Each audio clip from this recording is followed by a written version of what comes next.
Thank you. So welcome everybody. I think you've turned your camera off. Have I? Mm-hmm. Let's see what happened.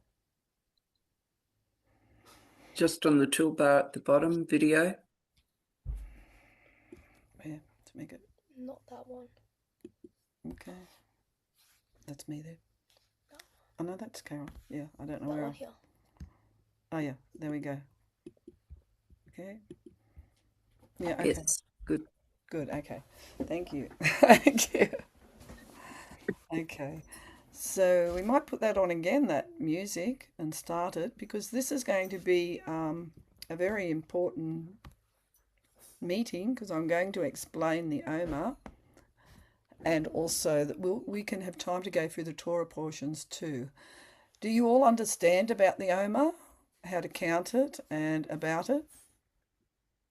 No, I don't really. No, I I'm noticed a still few. pretty new to I, all I of I this. noticed a few people didn't, and also I'll do a summary quickly of unleavened bread because Dr. Pigeon um, will be doing a big one.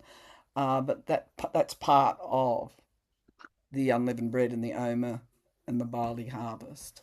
Okay, so what I'll do is I will start on the Omer, okay, because it is the first day of the Omer today, okay, and why we count it. So I'm going to share that with you. I have done it before, starting in Psalms 119 and going through that. But yeah, I ended up, you know, after 22, I sort of, after Tav, I sort of lost it. That was one, yeah. So I'm not, not I'm still learning all the feasts and everything, because I didn't even know about them until 2017, so I'm pretty green. Janie's just come on, so maybe I'll just put some music on because there could be Wendy's going to try to come. A few of them would like to come. Sometimes their internet's not right. They're in the country areas. That's why I need to record it so that they can watch it too. In Australia, there's quite a few people scattered, and they're in the country, and the Wi-Fi goes. It's not real good apparently. So so don't say as much. Okay.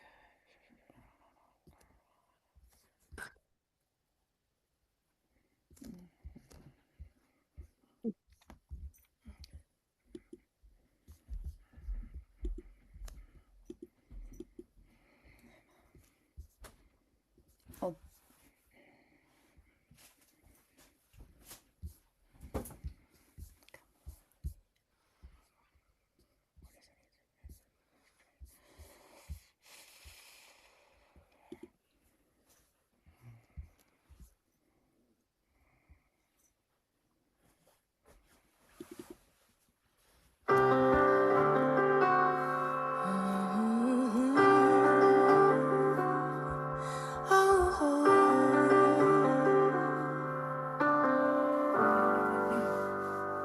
Yeah, is it possible to hide away the things I feel inside?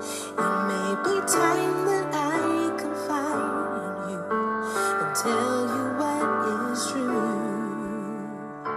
The truth is that I am afraid to free the woman I was made to be, the person who is somewhere deep inside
let this breath rise through the air as incense before you. Please let this breath rise through the air. I give my heart to you. Remove the leaven from my heart. Remove the leaven from my heart. Remove the leaven. Remove the leaven. Remove the leaven from my heart. Remove the leaven from my heart. Remove the leaven. Make me new again.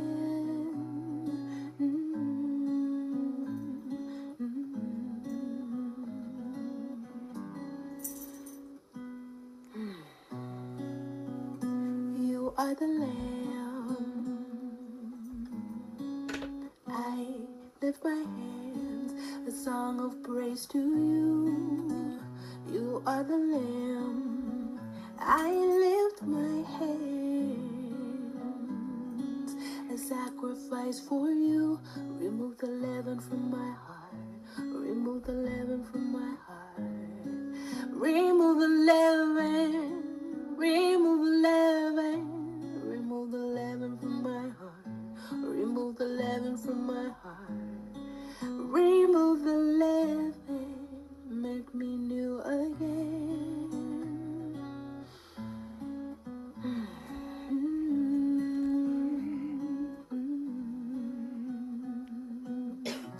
When you see the blood, when you see the blood, when you see the blood pass over me, when you see the blood, when you see the blood, when you see the blood pass over me.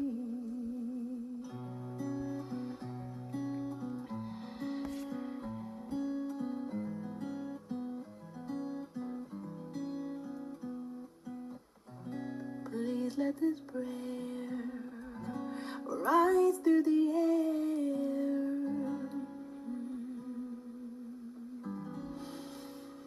as incense before you.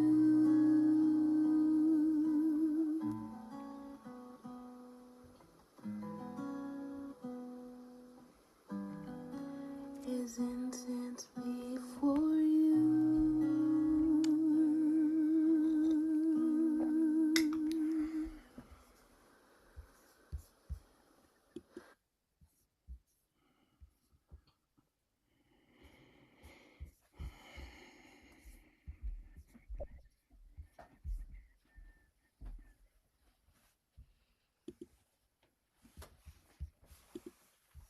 I've just got to get that down somehow. Zoom, please.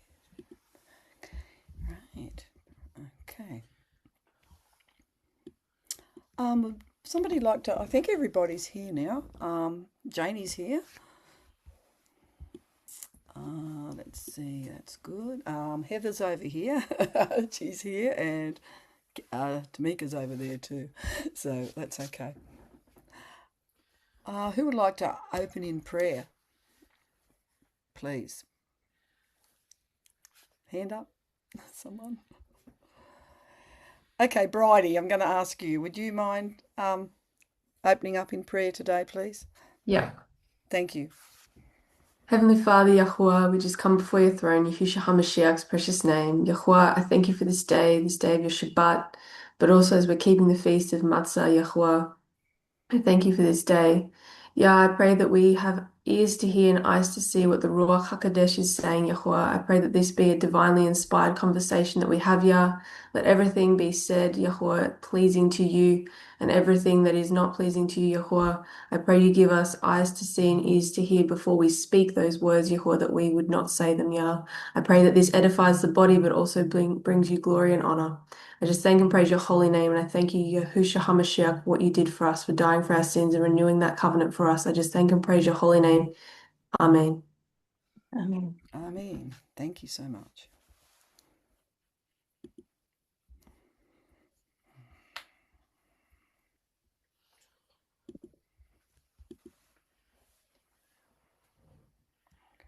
Where's the share?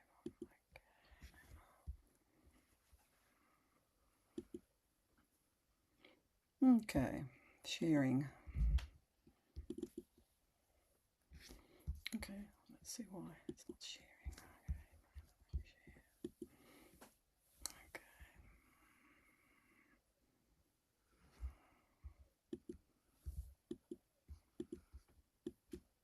Can you see that now? Is it sharing? The Omer? Why isn't it sharing? Okay. Okay, just a moment.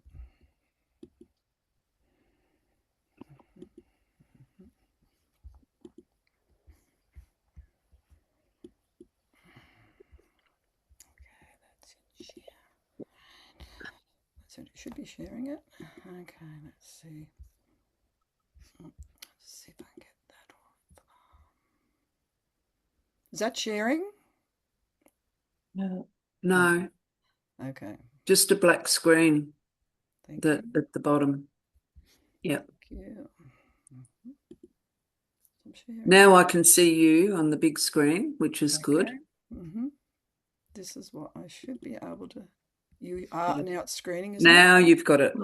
Oh, I'm sorry, I got the wrong one on, but I think I'll leave it. We'll do the summary of the 7 days of unleavened bread. I wanted the Omer first so that you could understand, but it doesn't really matter. Maybe it really doesn't matter. Okay. Yeah, well, I know, you count it for 49 days, Okay, but we'll go. I'm just like, what do you do to count it? You know what I mean? Okay. I was reading from a Psalms 119 every day, and going through the, Aleph, Bet, Gimel, Dalet, that sort of thing, each day.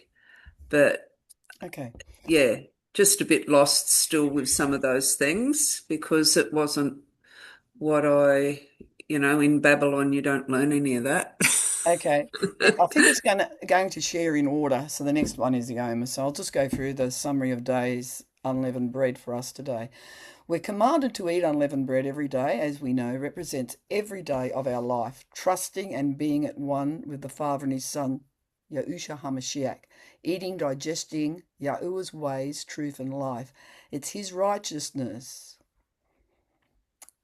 these 7 days, that He is perfecting our life. The commandments, the feasts, the instructions, the judgments.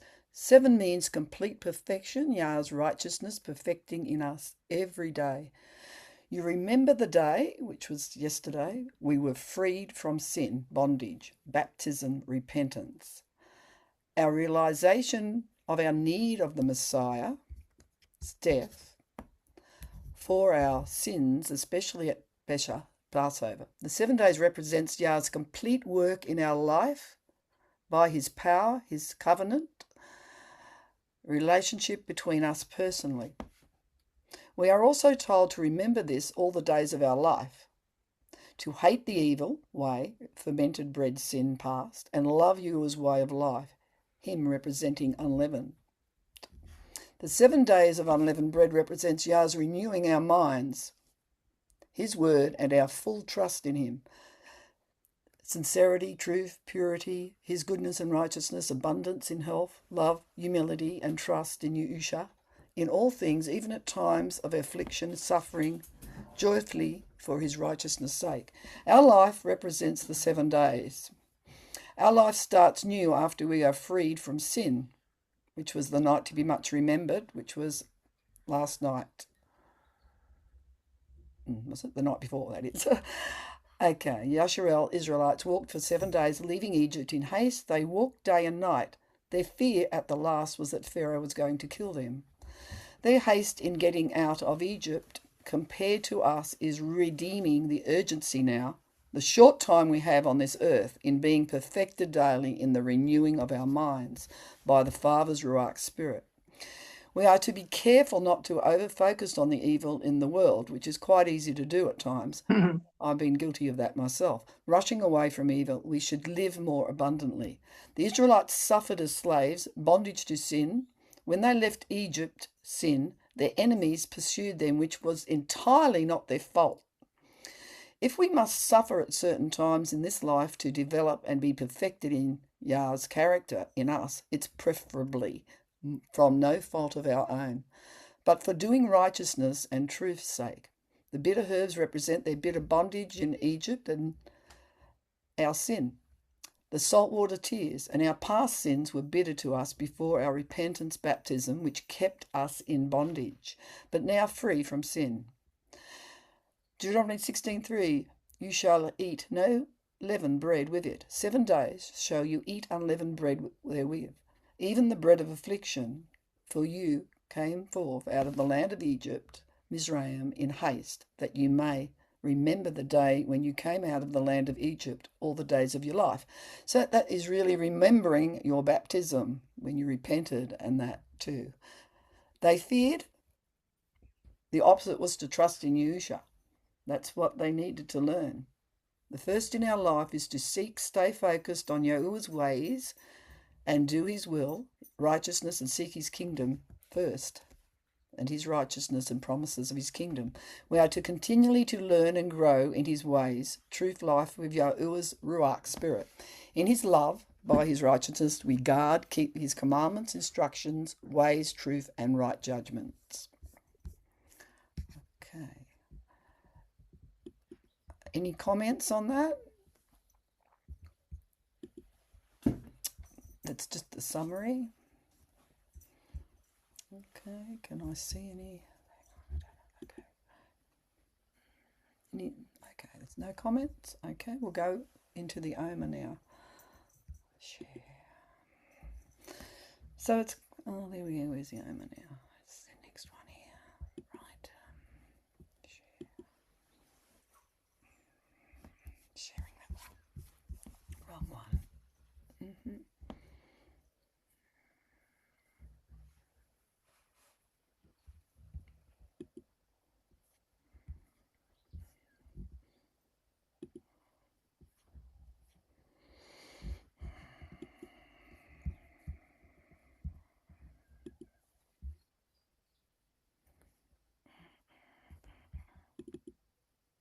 Still coming up for some reason. Why does that do that? Okay, what do we got now? Get this zoom up. That's great. Well, Is anybody commenting on that? It's all right. I'm just going to try to share the Omer. yeah. Well, while you're looking for it, Yes, please comment. can I ask how what people did on their Payshok? Please Did they do. have it as a group, or did they do it on their own? Or well, we, Carol, Heather, we had another brother, and myself. We did it this year at Carol's place, and it was lovely. We did the foot washing. Yeah, it was really nice. It's really loving doing the foot washing, as Messiah did. And yeah, it was a lovely evening. Baruch. That's what I'll say. Okay, let's see if it'll do it now. Good, thank you. Anyone else? Oh, here we go. Good. Is the Omer there? Tell me it is. I can't see it. Is it there? Am I sharing? It's got exit full screen, but it's not coming up. Okay. It's YouTube. Yeah, I don't know what you clicked on. It's okay. I'll just having a look why it's not doing what it should be doing. I can see where it says share and it's doing it. There it is. There's the desktop. There, Yep. now we got it. Oh, Good. hallelujah. Praise you. Okay. Okay. Oh, we're still learning how to do all this. No. Oh, don't say I've lost it, have I? Yeah, I got it. You've got it. It's I've good. got We can see it. It's wonderful. Okay, that's good. Good job I've got on this computer here. Thank you. So the Omer, we are commanded to keep the Omer. What is the Omer? The Omer is a sheaf of the barley that was the wave offering the first fruits of the wave offering. It was waved on the Shabbat, I believe it was, but I'll get corrected if I'm wrong by Dr. Pigeon. Because he's not talking about today, because it's not really the day of Omer over there, so he won't be talking about that there. And I know last year he didn't speak about it in Portugal, the Omer, so I'll go through it. He may this year, I'm not sure, because me and someone else was counting it then in Portugal. The Omer is actually a sheaf. What is the Omer? Here we go here. Can you see what is the Omer? Or do I need to? No. Okay. The Omer is counted every evening after nightfall. That was what's blessing Baruch for counting the Omer. That's all Yes. I can see. Can you see all that at We the see moment? all the text, yeah. You Good. can Okay. see the text. Okay. So the Omer, what is the Omer? The Omer is literally a sheaf. It was the grain from the first harvest barley that was brought to the temple as a first fruits offering. They weren't allowed to start harvesting for those 49 days, 7 weeks, 50 days, until everyone had to bring it in.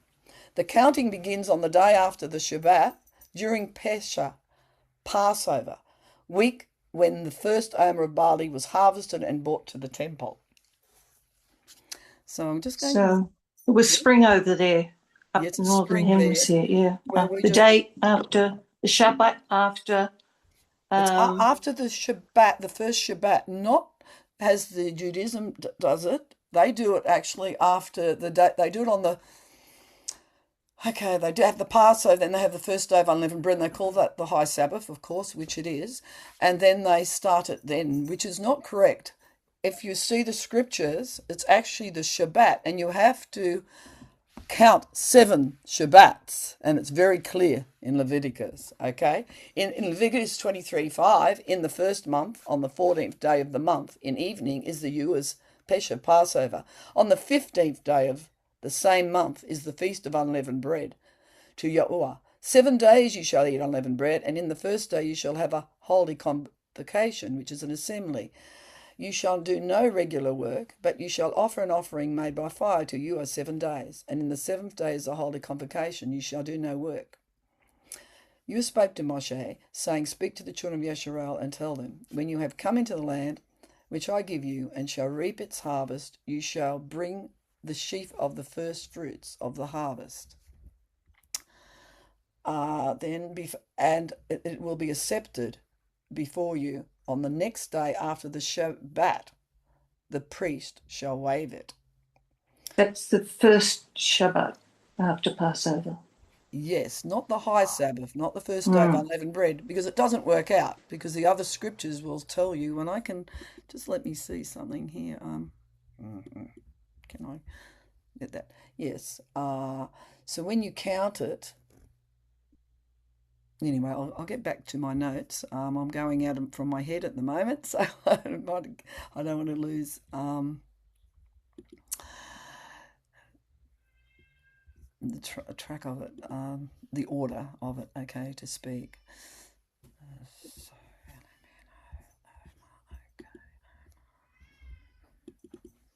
Okay, can you see that now?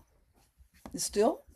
Yep. Okay, now we'll just read it and go slowly, then we can ask questions too. The Omer is counted every evening after nightfall.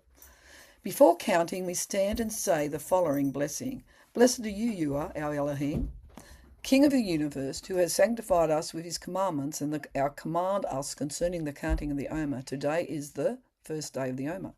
Blessed are you, O Yahuwah, our Elohim, King of the universe, who has sanctified us, put by your commandments and commanded us to be light, to be a light unto your nations, and has given us Yeshua, our Messiah, the light of the world. Now, Psalm 67 is also recited daily because it is composed of exactly 49 Hebrew words which correspond to the 49 days of the Omer count. The psalm is seasonally appropriate because of its harvest motive. It is spiritually appropriate because it speaks clearly of Elohim's salvation, Yeshua, I should have wrote there, but Yahusha, being made known over all the earth, Selah, so that your way may be known on earth. your salvation among all nations. Let the nations praise you, O Yahweh, Elohim. Let all the nations thank you. O let the nations be glad and sing for joy. For you shall judge the peoples righteously and govern the nations on earth. Selah. Let the nations give thanks to you, O Yahweh. Let the nations praise you.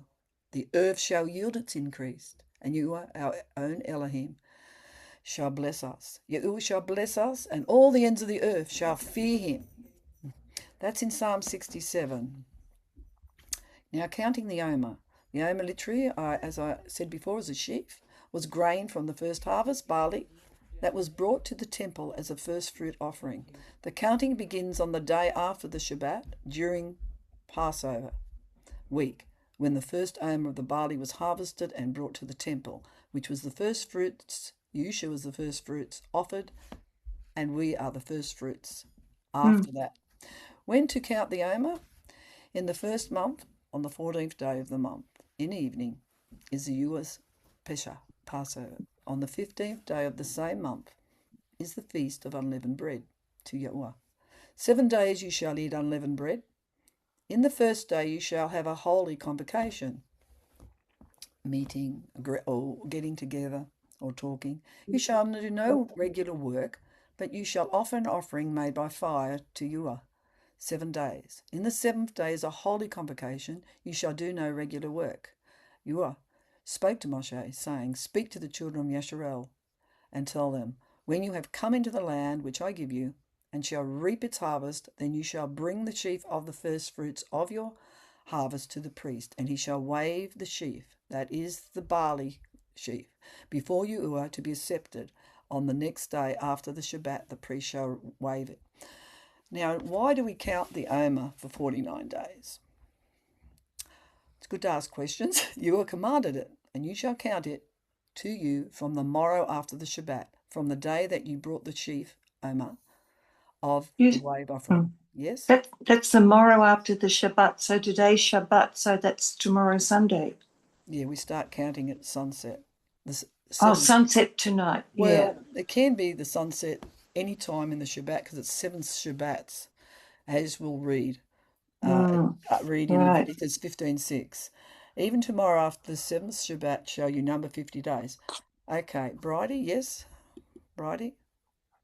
I just wanted to, this is just my understanding, and please correct me if I'm wrong, but the count is 49 days Correct. because it starts this evening, which is when the first day starts for us, evening to evening. So it's Saturday night for Sunday day is the first day. So it's 49 days because then it goes 7 Shabbats. So when we get to the next Shabbat, it's the full rotation of the 50 days. And it's 49 days because that's the time it took for them to do the harvest, which is why then they made bread with the leaven in it, because it's the first fruits of the harvest, which we offer to him, which Yahushua HaMashiach is our first fruits because he's the first to be raised from the dead. He's our first fruits. So that's the symbology there. But I'm pretty sure it's the 50-day count because the 49 days, yeah. Yeah, that's good. Yeah, good. that's Thank you good. for explaining that. Because that probably explained it clearer than I did. Thank you, Friday. The Torah commands that during this time each year we count the 49 days or 7 weeks from the day after the Shabbat of Passover week. The 50th day is the feast of Shavuot, which means weeks, from the counting of the 7 weeks. In Christianity is known as the Feast of Pentecost. Pentecost means 50. The first Pentecost was actually celebrated every year for 1,500 years before the book of Acts. Pentecost celebrates the giving of the Torah on Mount Sinai, or really it's unleavened bread. But the foremost reason to obey you is that the count demonstrates our thrill for the impending occasion of receiving the Torah, His truth, Yahuwah's loving instruction. Just as a child of 10 counts the days until the day of school or upcoming family vacation, or we count the days to show excitement at again receiving the Torah instructions. Counting in the anticipation of an exciting event is quite understandable. Also, it is not a countdown, but a count up as we ascend the mountain of Yahuwah. To better understand, we first need to answer a more basic question. Why did Yahuwah wait 50 days after Yasharel left Egypt before giving the Torah? Well, considering this, why didn't he just simply give it to them in Egypt or immediately after their departure? Well, I think the answer I've considered it is that Yasharel was not yet spiritually equipped to receive the Torah. For over 200 years, they had been living in Egyptian society known to be the world's centre for immorality and vice. But the high-impact adventure of the Exodus, 10 miraculous plagues, and the splitting of the Red Sea launched Yasharel Israelites into a physical freedom. Yet, a one-time experience, as powerful as it is, does not permanently change anyone's emotional attitude. You can move the people, as Dr. P says, out of Egypt physically, but difficult to get Egypt out of the people. So they begin on the first day of the week after the 7th day Shabbat, Passover week. The spiritual growth, Yeshua, perfecting us is like climbing the ladder, must be one step at a time. The growth that occurs during this time is akin to a marathon. We pace ourselves and seek to improve day by day until we reach the day that we again receive the Torah, his instructions, and the Ruach at Shavuot, what they waited for. But life is not a race to beat the other guy. Life is only a race to conquer your inner self. As we climb the ladder, it's more important in which direction we're headed rather than which rung we're on.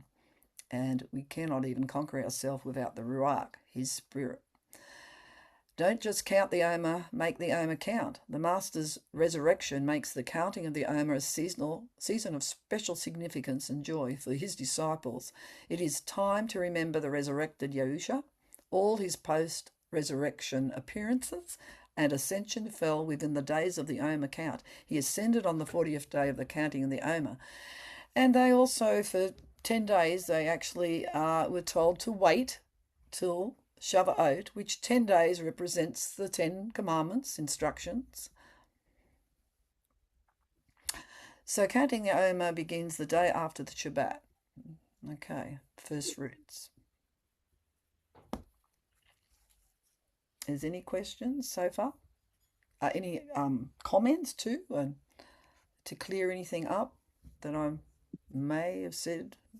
Would you be able to put that up, a link in the chat so we can download it? The PDF file. Can you Yeah, put what PDF? you're reading, what you're reading PDF, now. I can put a PDF file. Will it come up though, Robin, if I put a PDF file? It's on my computer. I'll put a PDF file up. If it doesn't come up, I can send it to you if you send me your email, okay? Okay, thanks. Okay, I can send you all this, okay? No problem. Counting of the Omer sheaf, the blessing for counting the Omer. That's another thing. There is a blessing, a baruch. The Omer is counted every evening after nightfall. Blessed are you, Yahuwah, our Elohim, King of the universe, who has sanctified us with his commandments and commanded us concerning the counting the Omer. Oh, well, I mean today, it starts tonight. I guess the first of the Omers tonight. I should have. Thank you, Bridie, correcting that. Okay. Blessed are you. It is the 7 Shabbats, and then it's the next day. So, blessed are you, our Elohim, King of the universe, who has sanctified us with his commandments and commanded us to be a light into the nations and has given us Yeshua, our Saviour, Messiah, the light of the world. So Psalm 67, which I read before, I think, no, I didn't, is also recited daily if you want to, or other psalms, because it is composed of, as I said earlier, 49 Hebrew words, which correspond to the 49 days of the Omer count. So Psalm 67, may Yahuwah be merciful to us and bless us and cause his face to shine on us, Selah. So we can say that tonight, and so that your way may be known on earth, your salvation among all nations. Let the nations praise you, O Yahuwah. Let all the nations thank you. Oh, let the nations be glad and sing for joy. For you shall judge the people righteously and govern the nations on earth. And he's judging now. Let the nations give thanks to you, O Yahuwah. Let all the nations praise you. The earth shall yield its increase, and Yahuwah, our own Yahuwah, shall bless us. Yahuwah shall bless us, and all the ends of the earth shall fear him. What else can we read? We can read Psalms 119 is also read, as it is all about the Torah, the statutes and the judgments. It's the longest psalm in the scriptures. But anyway, Exodus chapters 19 to 33, Ezekiel chapters 1 to 4 and 35 to 39, and the book of Ruth. The book of Ruth was in the barley harvest. That's why the book of Ruth, and with Boaz, was in the barley harvest. So that's why we put Ruth in there. Okay. Right.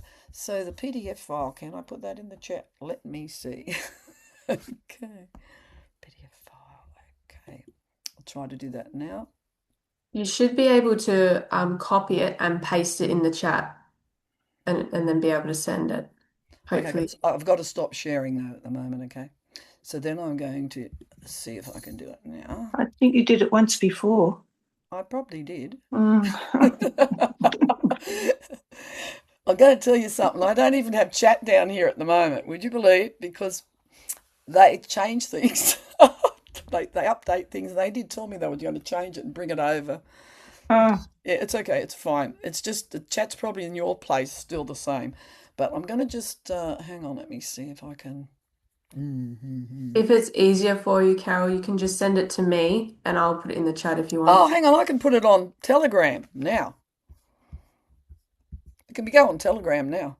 I'm going to put it on Telegram. That's easy because I've got Telegram here. It's coming. Okay, why is my chat not here? Can anybody see my chat? No, we can't. Okay, let's get it up and it might come. I got my chat. Okay, but I can't get, or can I? Hang on, let's see. No, let's see if it'll just copy. Okay, maybe. Back here. Okay, coming. Okay, we may have it. Let's see, paste.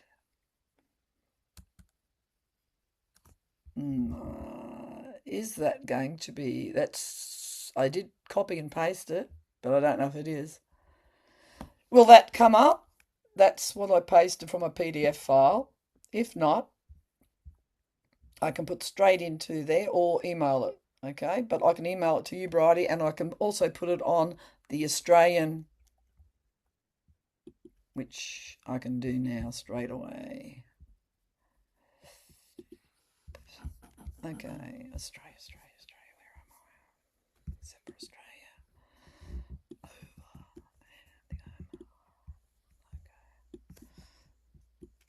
Okay, the file is in there now, in the Telegram Sefer Australia, okay? Thank you. Okay. Even I can even put if you want the summary of Unleavened Bread, I'll put that in because it's only a short one page. Yeah. Okay, that's done. Is it? Yep. Oh, my Omer's done. Okay, that's done. Okay. Doesn't want to do that one. Okay, doesn't matter. Okay, the Omer's done. I can do that later anyway, so we'll get back to the so was that clear? Are you all clear on that? And anyway, you can go over it later. So that's good. I don't know if that PDF file did go there, but I'll check that later. Okay. Now, okay, let's see what we next was. We did the summary of the unleavened bread. I was going to talk to you about, which was quite interesting. I don't think a lot of people know, but you may know this. I'm just going to check to you. The unleavened bread, which I didn't bring up on Passover when we had the Passover, because I have so much here. It would take too long. Okay, so in the Passover, maybe some people would like to know why they Yusha dipped it with Judas, in the sop. Okay. Now, with the sop, it's very interesting because I did a study of this about 20 or 30 years ago, and it actually, baptism, it's to do with your baptism too. Also renewing your baptism, unleavened bread. It's when you're washing your feet too, it's the way, and it's also a renewing of the baptism that you were baptized to, and because that's when you go down in the baptism you're clean and then you come back up. But the feet and the hands, which they did. Okay, so I'm just going to come back here. Is that page 5? I think it is. Yes. Okay. Okay, so when you've got dipping, the bapto, once dipped the unleavened bread was temporary baptism, okay? Twice dipped was permanent baptism. Now, the Passover night was the only time they dipped unleavened bread twice, representing permanent baptism. Now, how we prove this is in the Strong's, bapto, a primary verb, to overwhelm, cover wholly with a fluid, only in a qualified or specially sense, literally, to moisten that. Okay. Now, dip bapto is not to be confused with 0907, baptizo, because there's two Greek words, okay, and they're different.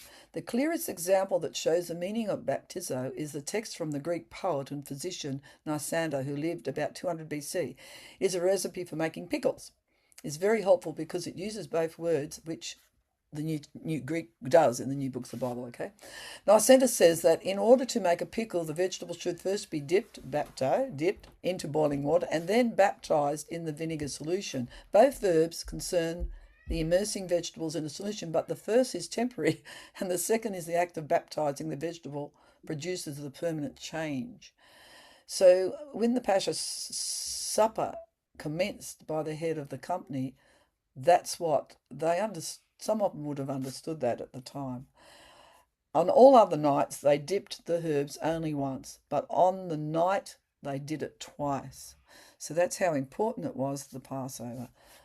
Okay, so I thought I'd just share that with you, because I did it at the Passover the other night, and I sometimes don't remember that. Okay. Okay, so we could go into deeper in the unleavened bread, or we could just go straight into the Torah portions. What would you like to do? I think that Dr. Pigeon will go into that, the unleavened bread, the one that was just done an hour ago, approximately an hour and a half ago. He put it on. So maybe we could start with the Torah portions. Would you like that? Do you all agree with that? Or do you What's want the more? Torah portion today? The Torah portions here, I can share it now. I think I've got the Torah portions here. Well, I did have the Torah portion there. Okay. So it disappears sometimes, things here. I don't know why. Okay.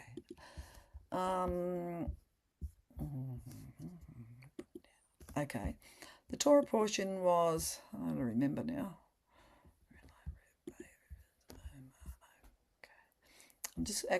I copied it because I must just get it back on the screen of Sefer.net. Okay. Okay, there it is there. Am I sharing? Let's see. Let's see. Sharing. Desktop. Is that sharing it now? The Sefer? Yes, it is. Yes. Okay, so the Sefer is Exodus 33, 12, 34. Then it's the Ezekiel 38. Then it's the, does he speak on this? Oh, he's not speaking on this one. And Lucas. Okay. So we could do that, or we could speak more about unleavened bread. That's up to you. Would you like to go over that? Anybody's hands up? Okay, Judith. I'm just wondering, so I knew unleavened bread was 7 days, but I didn't realise it was no work, like a long Sabbath. No, that doesn't say there's no last work day. at all. It's only on the first day. It's a Oh. holy convocation. And the last. Maybe I should go into more detail with the unleavened bread then, okay? When I find it. Yes, so it's the first day, which is the night to be much remembered, which is very important. That was that night after the Passover. That it's a time to remember and celebrate because you've come out of sin, bondage. They come out of sin. They're out of Egypt that night. That day they were getting gold and silver and they were asking for all. They even had wagons, everything they needed to take, which Yahuwah asked them to ask, and they were given it because they were frightened, and they thought and said that they'd all die if we don't get these Yasharel out of here. So we'll give them anything they ask for. They were giving it to them. And that was going on all day, because the first night of the Passover, they weren't allowed to leave until morning. That's very clear in the scriptures. So what happens is you have a Passover that night that you should talk, but the lamb was at 3 o'clock. Then they were doing the Passover. That was the temple Passover, because in Egypt, in Mizraim, they actually did it the same as Yusha did that night. But 3 o'clock, it had to be done that way. It's in harmony, because actually Yusha knew he was going to die at 3 o'clock. So that's when then the days of unleavened bread on the 15th starts that night. And then that's the night to be much remembered, because they had all that day to leave and to get everything they needed to leave, and they weren't out of Egypt till about that night. That's the night they left, and that's why he says it's a night to be much remembered, to be rejoiced, because you're out of sin. So the 4 cups that he went through 3. I go through 4 cups, okay, because in Exodus it tells you 4. I'll see if I can get that up. And we'll go over that, because the 4 cups is important. The 3 cups is that, but he may not have had time to do the 4th cup. But that's okay. It's in Exodus, and it talks about the last one is acceptance. He accepts us. He sanctified the 1st cup. You're set apart from Egypt after the 7 plagues. He set them apart. Then you're delivered. He delivers you out of sin, and then he redeems us. And then the 4th one is, the second one is judgment and deliverance, okay, out of sin. So it's judgments on them and deliverance, and they come out. And then the 3rd is redemption, and the 4th is acceptance. He accepts them, and it's all in one verse in Exodus, which is in my other. I'd have to look that up. So that is important, because then there was 7 days leaving there till they got to the Red Sea. And that's the 7 days of their travelling. And represents our 7 days of life before we go into, where we're learning too. So there's a symbolism of both. And they're in harmony with one another. Okay. I'll see if I can find that now. What was you had a question, Judith? It was something else you asked me. The 7 days. Yeah, it's only you can work on the 7 days. You're only allowed to. It's a high Sabbath after the Passover, the 1st day, and the last day, the 7th day, is a high Sabbath, high Shabbat. Okay. Now, in the Passover, they had to stay indoors, and didn't they travel the next day in daylight? Yeah, they were actually getting all their stuff, and they started traveling, but they weren't out of Egypt completely. They were in Ramsey. He actually, I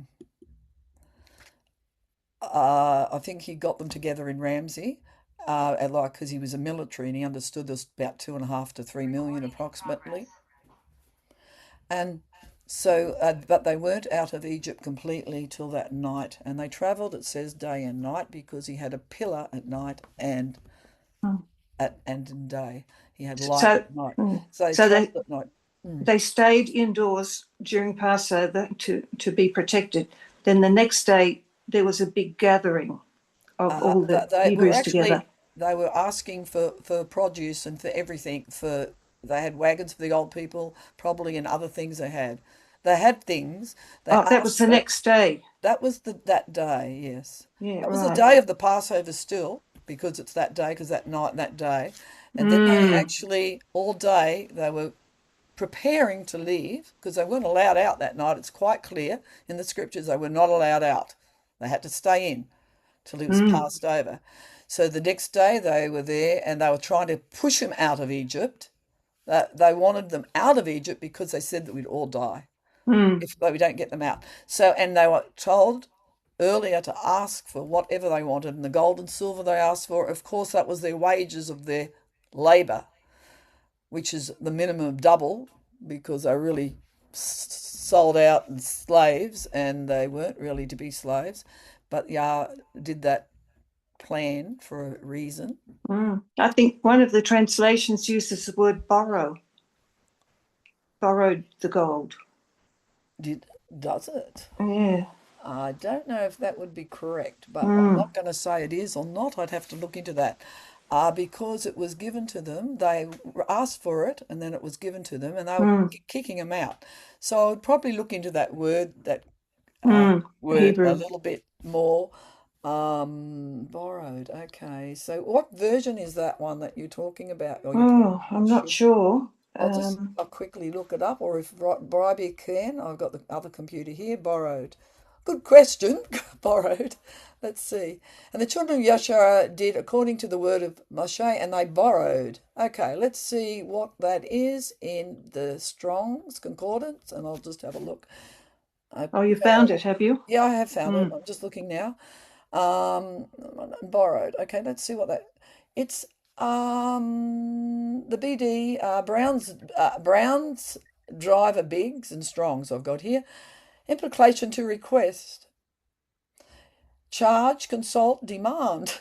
So it's called Shael in Hebrew. Strong's 7592. Brown's driver Briggs says to ask, inquire. It can be borrow and beg, right? It doesn't seem, I think it can be, if I have a look where it's been translated everywhere else. It's 172 times it's been translated, and it's translated to inquire, ask, ask. Okay, I don't believe it means borrow at all. Okay, Judith, That's because good. That's good to hear. 172 places here, and most of it is, there's 2 places in Exodus borrowed, right? So which translation was that had borrowed? That was the ESV and King James, I think. ESV I've got up at the moment, and the Strongs, and that to get the Strongs I have to on Sword get I get the other versions because the Sefer doesn't have it on there. And he stand before Israel and he ask. There's a lot of ask. 172 times. Desireth, consulta, desirest. Ask. It looks the majority is asked. Okay, what I'm looking here, I can't go through the whole 172. I'm flicking through them now, but I've got inquired and asked. Yeah, I'm still flicking through, and it's asked. In the Sefer, what is it? Okay, I'll quickly tell you in a minute. Okay, the Sefer. Let's see now. Bible Sefer. It says borrowed. It says borrowed. Okay, it does say borrowed. Okay. But the connotation of that is to ask or as a favour. I think, though, it'd be good to change it, wouldn't it? I think. Judith, I really agree with you there, because to us in English, borrowed means borrow and you give back. And you give it back. I agree there.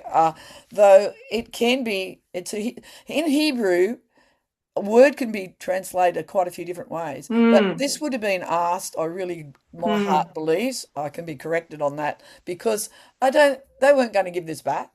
As it says, the children of Yasharal did according to the word of Moshe, because that was from Yahuwah that told Moshe what was going to happen, and they borrowed of the Mizraim jewels and silver and gold and all the rest, and the raiment and things. So they borrowed, and the people had favour in the sight of Mizraim, so they lent, he's got that too, into them such things as they required, and they spoiled the Mizraim.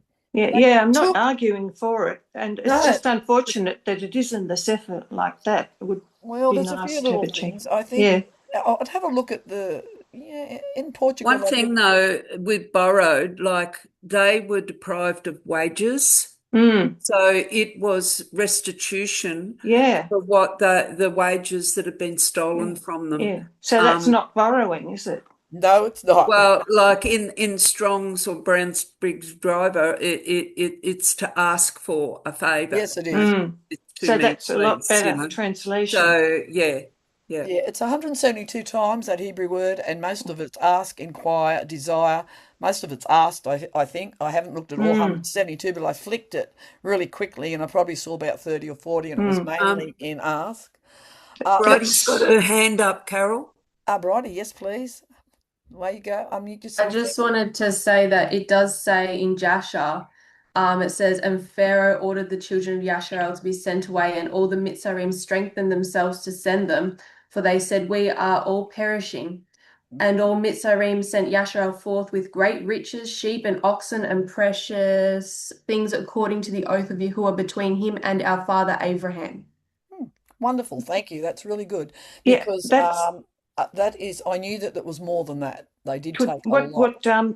what chapter and verse in Joshua was that, That's please? Jasher 80, starting in 58. Thank you. Also, with that, Judith, how you were asking before, did they all stay inside? In Jasher 80, it also explains that all Mitzarim, they had their firstborns. There was pretty much in every single house. I think it actually says in here there wasn't a house left without a corpse in there from a firstborn. But just fact check me on that because that is in Jasher 80. But it says that when Pharaoh's daughter went down to see Moshe because of all the devastation, she saw them inside celebrating, rejoicing, and giving thanks. So they did stay inside, but they were keeping the feast and they would rejoice. They were rejoicing too. Yeah. Thank you. Okay. Yeah. Okay. Right. Okay. So that was a good question. Thank you, Judith. What am I saying? Okay. So we'll go on. What else would you like to ask about unleavened bread? Okay. So we know that the two set apart high day Shabbat. That is why his grandfather had to take the body down before the high Shabbat. That's why they wanted to. Bridie's got a hand up still, or is that still on because it was left on? Okay, that's fine. Okay. Well, is there any more comments or questions on unleavened bread? Do we need to go into it any deeper? We understand that unleavened bread is the 7 days that we're eating. The unleavened represents his righteousness. Oh, do you understand the difference between the Passover unleavened bread and the unleavened bread that's the 7 days? No. Okay, well, I'll help to explain that out of my head. Okay. Well, the Passover unleavened bread, it's a little, look, you got Passover and you got 1 day, and then you got 7 days unleavened bread. We've got the 8, of course, which means new beginning, and you've got the like on that with the first fruits too, new beginning of Yusha and all of us. And Sukkot has got the 8 days also, okay? So the Feast of Tabernacles. Well, the Passover unleavened bread represents his death, his flesh that was healed and the stripes that were healed from him. That's what, when we eat that, we recall that he's dying for our sins, okay? The 7 days of unleavened bread are his righteousness. We eat and we digest his righteousness. He's the word of Yah. He's the instruction.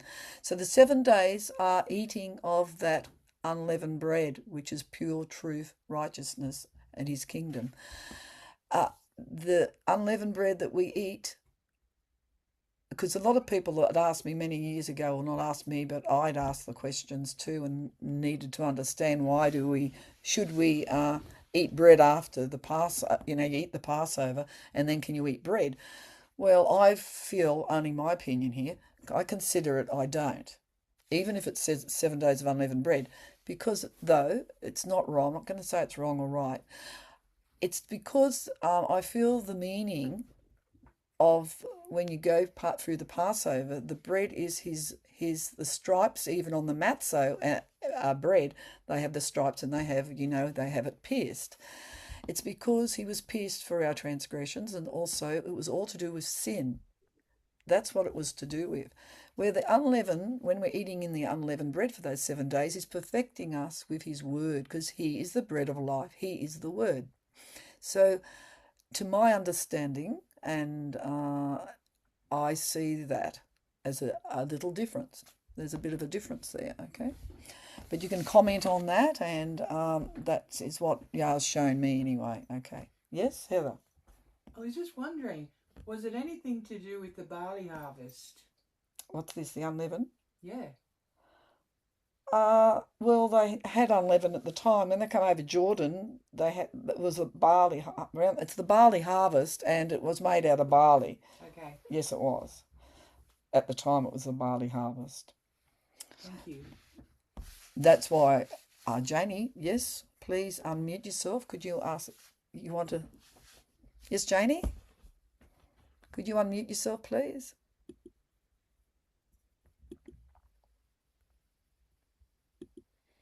Okay, let me see. Sorry, it took me a while to figure it out.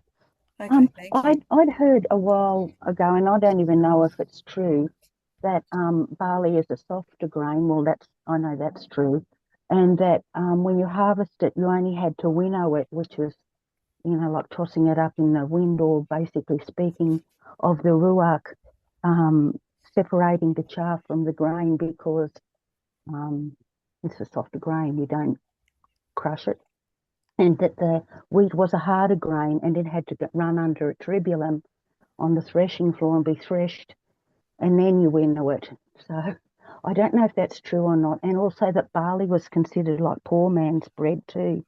So yeah, it's just interesting about the different grains, and the fact of eating this simple bread, pure bread, I suppose, in some ways. And the best sort of in some ways. Anyway, it was just an interesting thought about the whole thing, and I really like the understanding of the cups and the double dipping, because I always wondered why the Russians were doing what they were doing with their baptisms, that they were double dipping and sometimes triple dipping just to go one more. But it's Yeah, all very fascinating anyway. yeah. Yes, I did that about 30 years ago. That was study on the baptizo and that, so it was a long time ago. Look, that was really interesting. But Robin is very good with the barley and the wheat because she grinds it. So maybe can you actually comment on that, Robin? Have you got any comment on that for Jamie? Because I don't grain my grain. You do, Robin. So please. Well, the unleavened bread I made was 50% barley and 50% wheat, because the barley doesn't have any gluten in it, so it tends to break up more. So for it to be elastic, for the wraps unleavened bread I made, I did put a bit of wheat in it, and it is softer. Yeah, and I have made bread just with barley too, but I found it was more crumbly. Um, yeah, that's my experience anyway.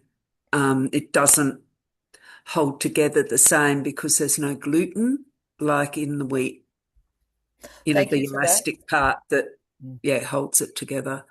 But the barley that, because I had barley and I had wheat and I had a mill, so it was able to grind it and make it straight up. Thank you, But Robin. That mm. explains a lot. That does explain a lot. Uh, though, you know, But if it was made into a thicker cake, if it was made into thicker ones, it would crumble more easily than because it doesn't have that gluten in it like the wheat does. That gives that bit of elasticity. It just will break more. That's my experience with it, but I'm just learning how to do all this too. So I'm sure there's people that know a lot more than me.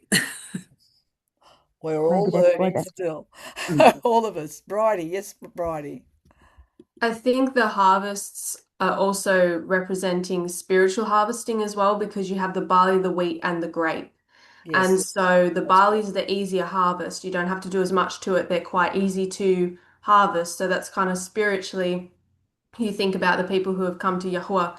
And then you have the wheat harvest, and you have to take it to the threshing floor and you have to beat it.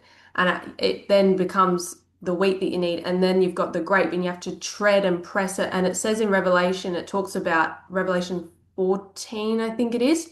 It speaks about the harvest in Revelation, about how they say the harvest is ready, take your sickle and go and harvest it. And you've got the wine, the grapes that get trodden on. I think it uses the word blood. It talks about how blood comes out. So I think it's also spiritually representation of things that happen, because it's not only are we going off of the Hebrew calendar where it's seasonal for them in their harvest time, it's also spiritually seasonal as well, because you do have the physical calendar and the spiritual calendar that we work from. So I don't know if that's what Jani was talking about or not, but that's my understanding of it as well. Thank you, Bridie. Eddie, Anthony, any comments on that? Heather? No, it's well Okay, put. you're fine. Really Okay, good. well put. Okay, thank you for those comments and questions, and it's good. Thank you, Robin, too, because I don't grind my own grain. I buy it. I do buy the organic done, but I know it's a lot better, because see that plate over there on the left? That's Robin's work.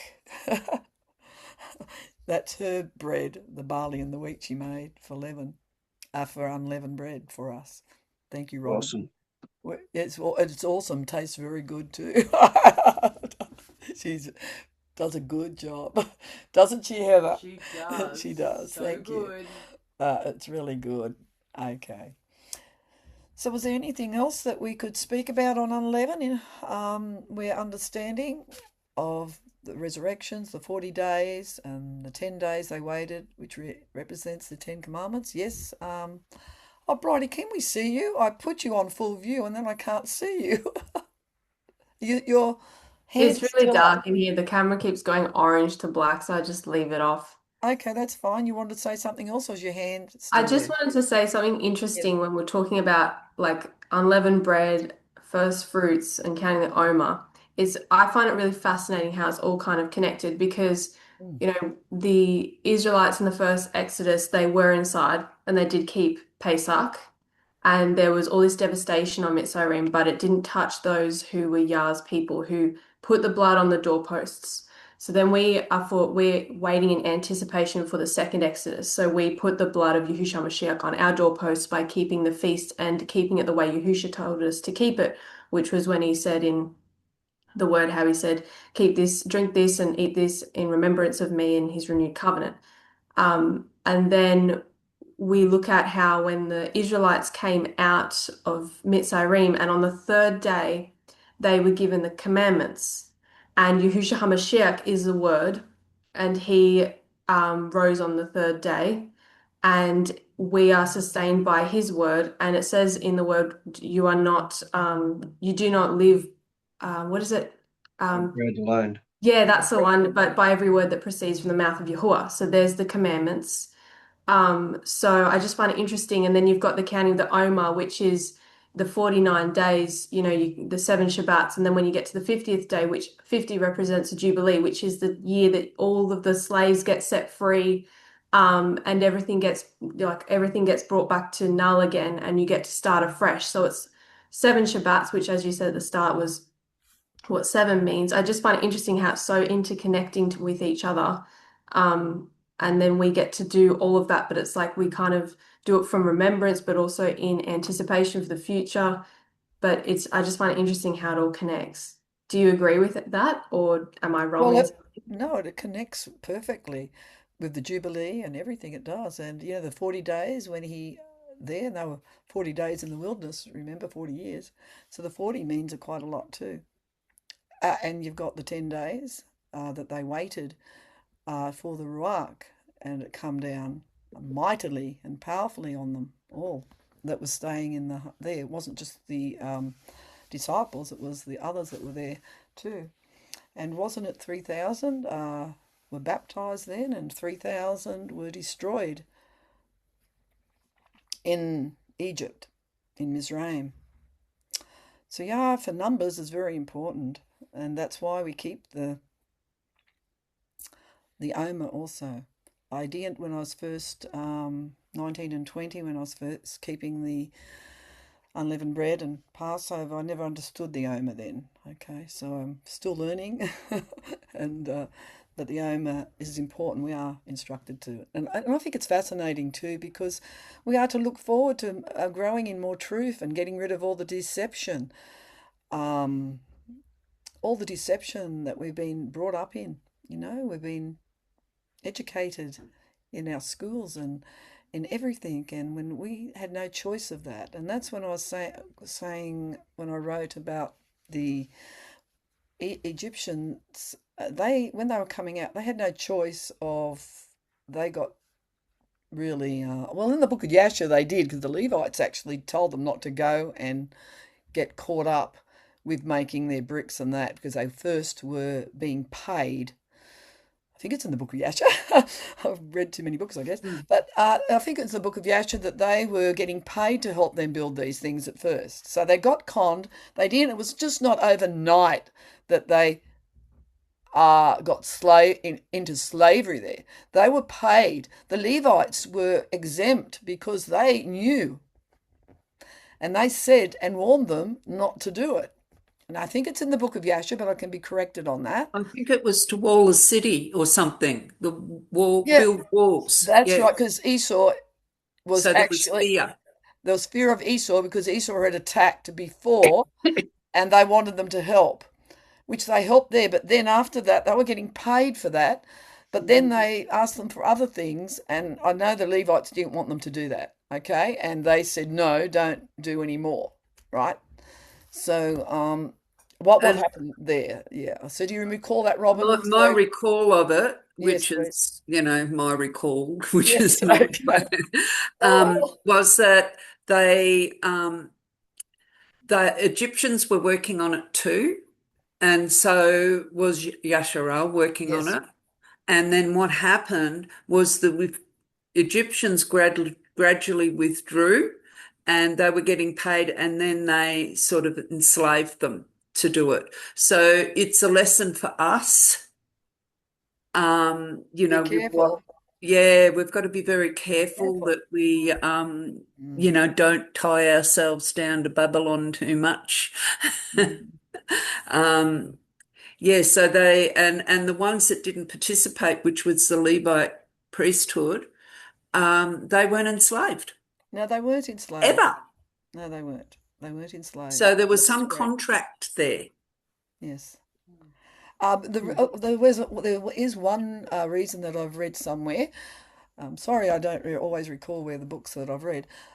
It says that in Joseph's time that they had a priesthood, of course, the priest they had, and they were exempt for a lot too. So any priesthood was exempt. The Egyptians had their own priesthood, which was pagan, obviously, but they were exempt from a lot because they brought that up later on with Joseph with something, and I can't remember in the books. Do you remember that, Robin, or somebody else remembers that?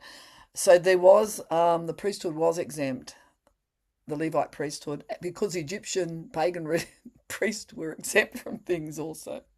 So I read that somewhere. So anyway, okay, where do we go from here now? Where would you like to go to? Do you want to go to the Torah portions, or you want to read a bit more about Unleavened? I think we've pretty well asked questions and we've answered a lot, but is there any more? I should have backed that up by scripture, the fourth cup. I do need to get that scripture. It's in Exodus. Where was it now? Okay. So they had actually 4 cups, and the last one was he accepted them. Okay. Dr. Pigeon does a little bit different than me, because the second one he says judgment, but judgment and deliverance because they come out of Egypt, and that goes to there. But that's correct, because he judged the Egyptians and judged his people, because remember, it's not really their fault their children ended up in Egypt, but they did get caught up, as we were speaking, by deceit. They got gradually pulled into getting paid, and then they gradually only paid them every maybe approximately 2 weeks, then 3 weeks, and then not at all. So it was a gradual period where I've read that happened, that they got into slavery. So really, when we read the summary more in Exodus, there's a lot more in Yasha, like there is in the crown of thorns, in Yasha when it talks about Isaac. And everybody knows that he was around 37 years old. He wasn't a child. It's quite easy to prove that by scriptures. He was about 37 approximately, Isaac, like he was a type of Yahusha. And when Abraham went to sacrifice him at Mount Moriah.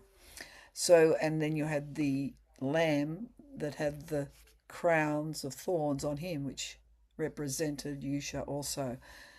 So some people still think he was young, a boy in the Christian churches, but he wasn't. He was about 37, and you can calculate that out by knowing that 2 years later he was mourning approximately for Sarah, and then Abraham tells his servant to go and get him a wife, to get a wife for him, not from the Canaanites. So that is kind of, I think it's in the book, I don't know if it's the book of Jubilees or in Yasha or one of the other books. But, no, it's in Yasha, that one. It's definitely in Yasha, yes, that's right. It's in the book of Yasha, that. And so it's the Christians look at it like it's a child and it makes it look bad. But, of course, Isaac was wanting, he understood the plan, and Abraham understood the plan completely. They understood that Yusha, our Creator, needed to come down on earth, and the Father was to give him to the world, for all the sins of the world. Okay, is there any comments on that, or anybody would like to add to it? Thank you.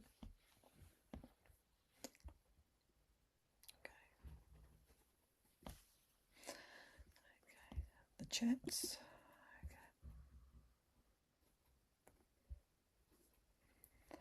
Okay, so will we start on the Torah portions then? Okay. We'll start on the Torah portions. Okay.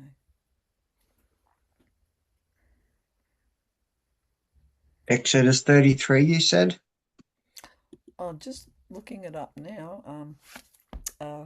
What do I have it on Safari or Firefox? I can't remember now. Okay. It's on Firefox. Right, okay. Now, is that screening now? Can you see the Sefer there? Mm-hmm. Oh, thank you. Okay, so that was the last one he's put on. It's Exodus 33. Correct, Anthony. Good memory. Exodus 33. Who would like to read that? I will, if you like. Thanks, Anthony. Is that from the start or verse 12? Yes. Yes, it is. It is. From the start or verse 12? Yes, From it is. verse 12. Well, yes, it is. There's 13 down there. See the 13? So that must be 12. So All right. Exodus 33, yeah, that's 12. It does start at 12. Thank you. And Moshe said unto Eliyahu, See, you say unto me, Bring up this people, and you have not let them know it, whom you will send with me. Yet you have said, I know you by name, and you have also found grace in my sight. Now therefore I pray you, if I have found grace in your sight, show me now your way, that I may know you, that I may find grace in your sight, and consider that this nation is your people. And he said, My presence shall go with you, and I will give you rest. And he said unto him, If your presence goes not with me, carry us not up hence. For wherein shall it be known here that I and your people have found grace in your sight? Is it not in that you go with us? So shall we be separated, I and your people, from all the people that are upon the face of the earth. And Yahweh said unto Moshe, I will do this thing also that you have spoken, for you have found grace in my sight, and I know you by name. And he said, I beseech you, show me your glory. And he said, I will make all my goodness pass before you, and I will proclaim the name of Yahweh before you. and will be gracious to whom I will be gracious, and I will show mercy to whom I will show mercy. And he said, You cannot see my face, for there shall no man see me and live. And Yahweh said, Behold, there is a place by me, and you shall stand upon a rock. And it shall come to pass, while my glory passes by, that I will put you in a cleft of a rock, and will cover you with my hand while I pass by.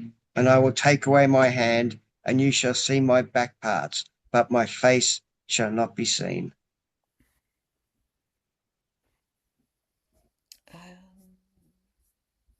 Did you want to continue reading, or somebody like to comment on that?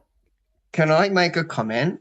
Please do. We started at 12, verse 12, but in verse 11, I'll just read it. Please. And Yahweh spoke unto Moshe face to face, as a man speaks unto his friend. And he turned again into the camp. But his servant Yahusha, the son of Nun, a young man, departed not out of the tabernacle. So in verse 11 it says, And Yahweh spoke unto Moshe face to face. And then in verse 20 it says, And he said, You cannot see my face, for there shall no man see me and live. That always confuses me. Okay. Let's get that up and go over it myself. The 11, just getting it up now. It's Could it be a problem with Me translation? too. it's a good question. Good point, Anthony. Good on you. Good observation. Very good observation. Mm. Okay, 33, 11, 10 and 11. Okay. So that's in the Sefer version too. Yeah, okay. The people saw the cloudy pillar of the tabernacle, and all the people rose up and worshipped, every man in his tent.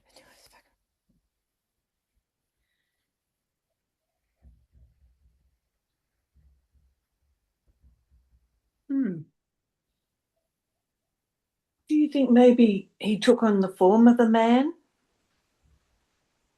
in the tent? I'm just reading it now. He may have, Um, because he used to come out and his face was shining, remember? And he had to cover it up.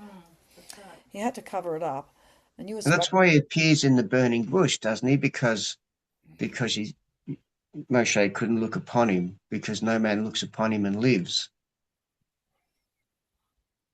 well, we know angels can appear in the form of a man. You know, like, and you know, you how do you not know that you do not entertain angels unawares? They're not the Most High, but maybe the Most High could Yeah. do And that. after the resurrection, Yahusha, he appeared talking to the disciples along the road, and he was obviously in a bodily form, but not the form that they recognized. He had taken on a human form there. Yes, That's he did. right.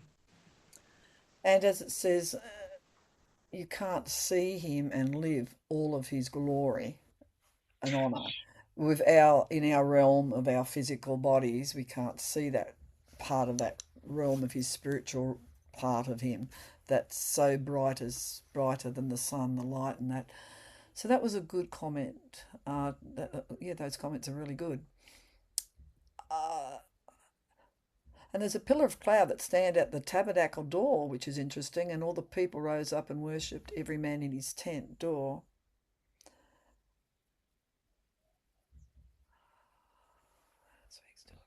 Yes, he was speaking to him. So maybe he cannot see in all his glory.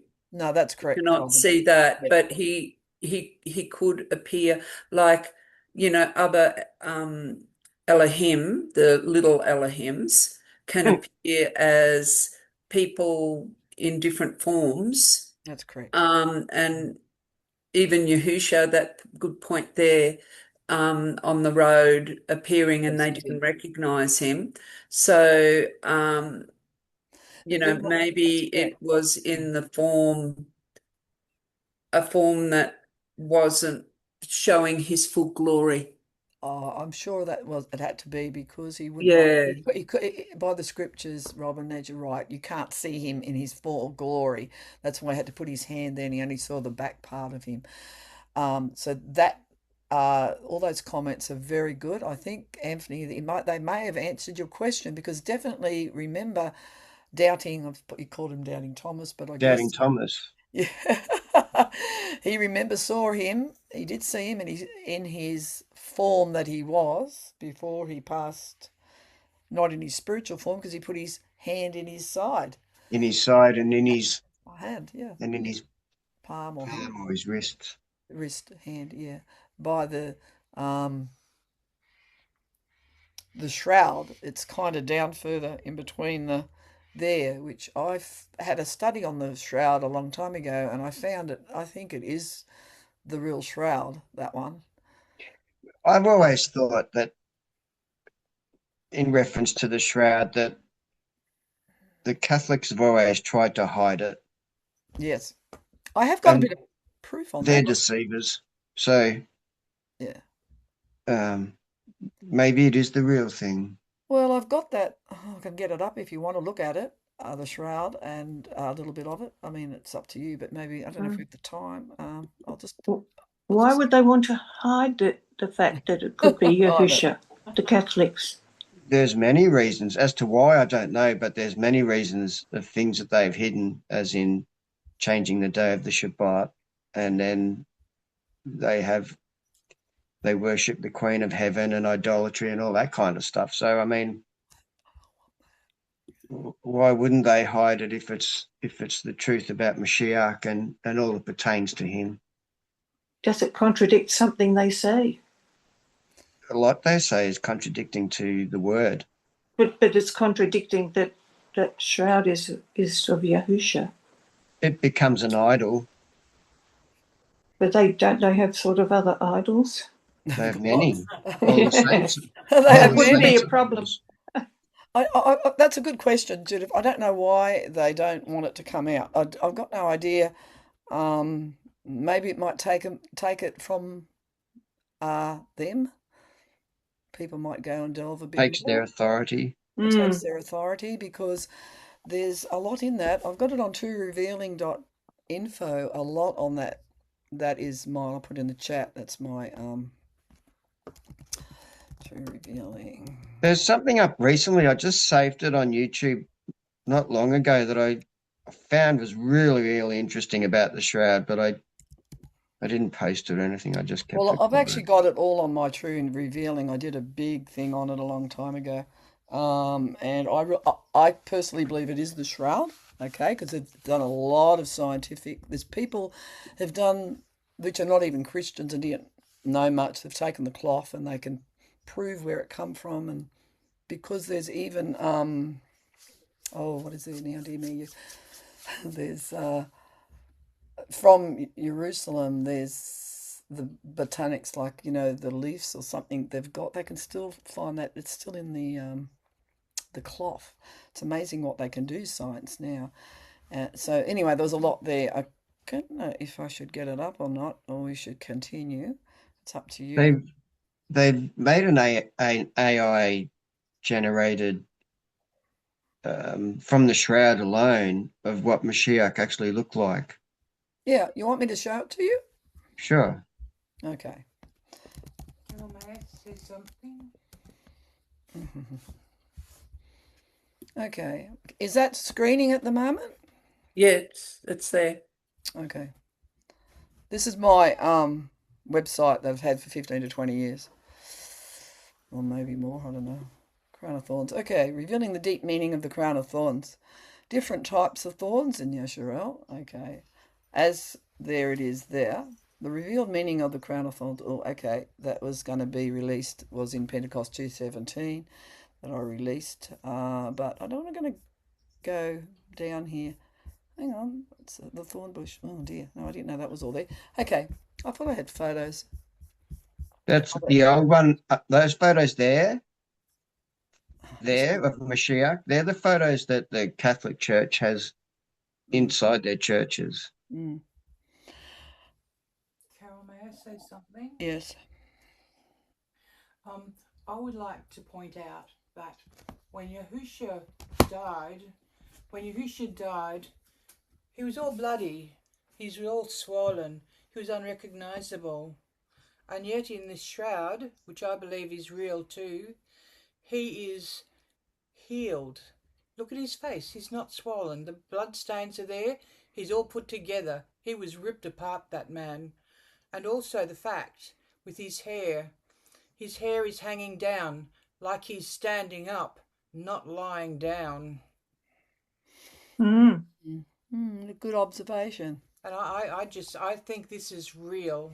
Actually, I had more pictures on here, but they didn't take it over. They're supposed to renew it and take it over because they're having a new format. And they said this format that I had a few weeks ago, a couple of months ago, they said that they're not doing it anymore, and I needed to update it. And they're supposed to have changed it over free of charge, this, but they haven't done everything. I notice now. I'm looking at this one. It's okay, but it's very important because see this number 3, which is on the image of the shroud. Actually, I had some big photos of this, I'm sure, up here, on here. Sorry about that. But notice the number 3 on the image of the shroud. There's 1, 2, 3. There's 10. See, these aren't really the thorns. They're big thorns. There's 10 of them. They weren't that. There was 10 thorns and the 10 commandments. The meaning of the thorns. Yeah. Okay. So, So the crown. The number 3 is very important, which is written in there. I woke. Oh, okay. The 3 represents the 3 nights in the tomb, sign of Jonah, and the 3 major commandments at the front on his forehead, which is the first 3 commandments to him, the major ones. The 3 represents in the 3 nights in the tomb, sign of Jonah, the 3 major thorns on the front of his head that represent the first 3 commandments, also the Father, his sanctified Spirit, and his beloved Son. The 3 items in the Ark of the Covenant, the 10 commandments, the manna and the rod and budded scepter.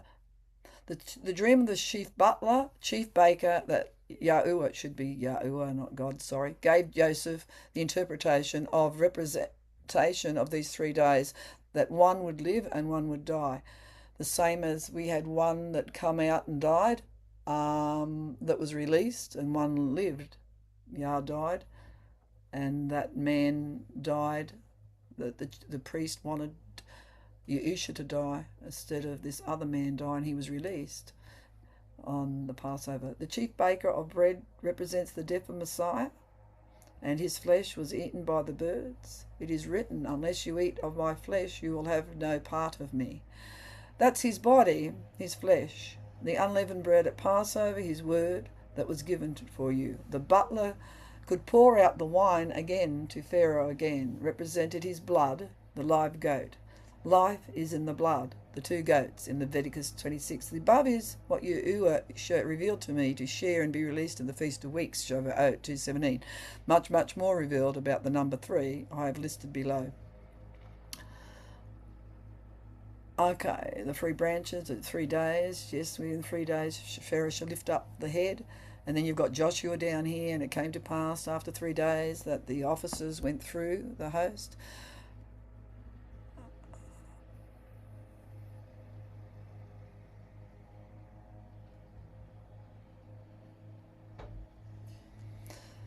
So the crown of thorns is to do with the curse. It goes right back, okay, to the curse. When they plaited of the crown of thorns, they put it upon his head and a reed in his hand, which is the same Greek word for crown is also in 1 Corinthians, Timothy, and all those. Behold, I come quickly, hold that fast which you have, that no man take your crown.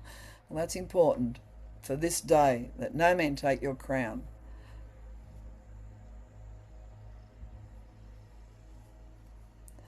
The thorn bush Moses saw on the fire that didn't burn. The Hebrew word translated bush is thorn bush and speaks of thorn bush. It is from the root meaning to prick. Thorn bush represents the cursed prison there, where there is no escape when caught up in it and not redeemed. The curse represents by the thorns and thistles in Genesis 3:7. The burning bush symbolizes the people whom Yahuwah has redeemed from the curse, and therefore are immune to his consuming fire. We're talking about the bush that Moshe saw. This consuming fire is the fate of the wicked of the world, who are represented by thorns. Abraham and Isaac, in Genesis 20:13, Abraham lifted up his eyes and looked, and behold, a ram caught in a thicket by his horns. Thicket in Isaiah 9:18-19. For the wickedness burns like a fire, it consumes briars, thorns, it kindles the thickets of the forest. The thicket is the same Hebrew word in both verses. He is a consuming fire. And that's why it didn't burn. Thorns also and thistles shall it bring. So all this you can read if you want to later on, okay? Okay, did you find that? Thank you. Did you find that interesting? Yeah. It is. Very interesting. I put the AI image of Mashiach on the Sefer Australia group. Okay. Yeah. There. Is that in Telegram? Yes, ma'am. Right, thank you. Yeah, so some of my photo, I had a lot of photos here and a bit more information here that hasn't been pulled over. I hope that I've got it on a stick or something somewhere, because this was done maybe 15 to 18 years ago. So, not the Pentecost 2:17. I had a vision of the crown of thorns and all that, what they were, and then he backed it up by scriptures here, which I love when he backs everything up by scriptures, because I don't like anything that he reveals to me not backed up, okay? Then I know it's right. Okay, so that's there. That was there. I wasn't going to show that today, but that's fine, okay? But it's good. I was going to bring that out in Pentecost. But it's okay, because it's really 4 now, because he did have the crown of thorns at Passover. Okay, I'm sorry, I'm just flicking through. Yeah, so you understand why the bush didn't burn now. It symbolises the people from Yua has redeemed from the curse and therefore are immune to consuming fire of Yua. Consuming fire is fate for the wicked and the world who are represented by thorns without a redeemer. Okay, now where am I? Oh, okay, now I've got to try to get back now. There we go. I'm back. I'm back. Okay. Now we'll go back to. Is there any comments on that at the moment? Can I make a comment? Can you talk about the consuming fire? We had a discussion. I had a discussion with some people about the consuming fire, and what you said, Carol, and we all agreed that you're absolutely correct when you talk about the marine spirits and why the consuming fire has to come this time to destroy all of them as well. It goes through the water. Yeah. The fire goes through the water. My sons can see it. I know it goes Yeah. through the water. That was such a revelation when you said that. How come it goes through water? Because it's a spiritual fire.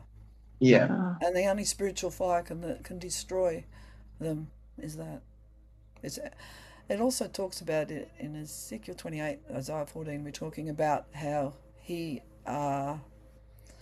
Hasatan, and the evil ones will actually be destroyed from a fire within. Plus, they go in the lake of fire also. It's a lake. Isn't that interesting? It's a lake. And marine kingdoms are in lakes and in creeks, and they're in quite a bit.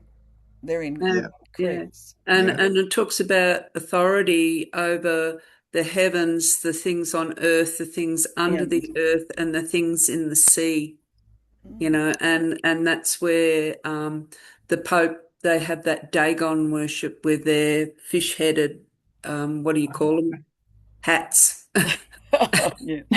And you can correct. see in a lot of the symbology, you know, like the trident symbology and that sort of thing. That's all to do with those wicked entities that are in the waters, because they didn't get destroyed in the flood.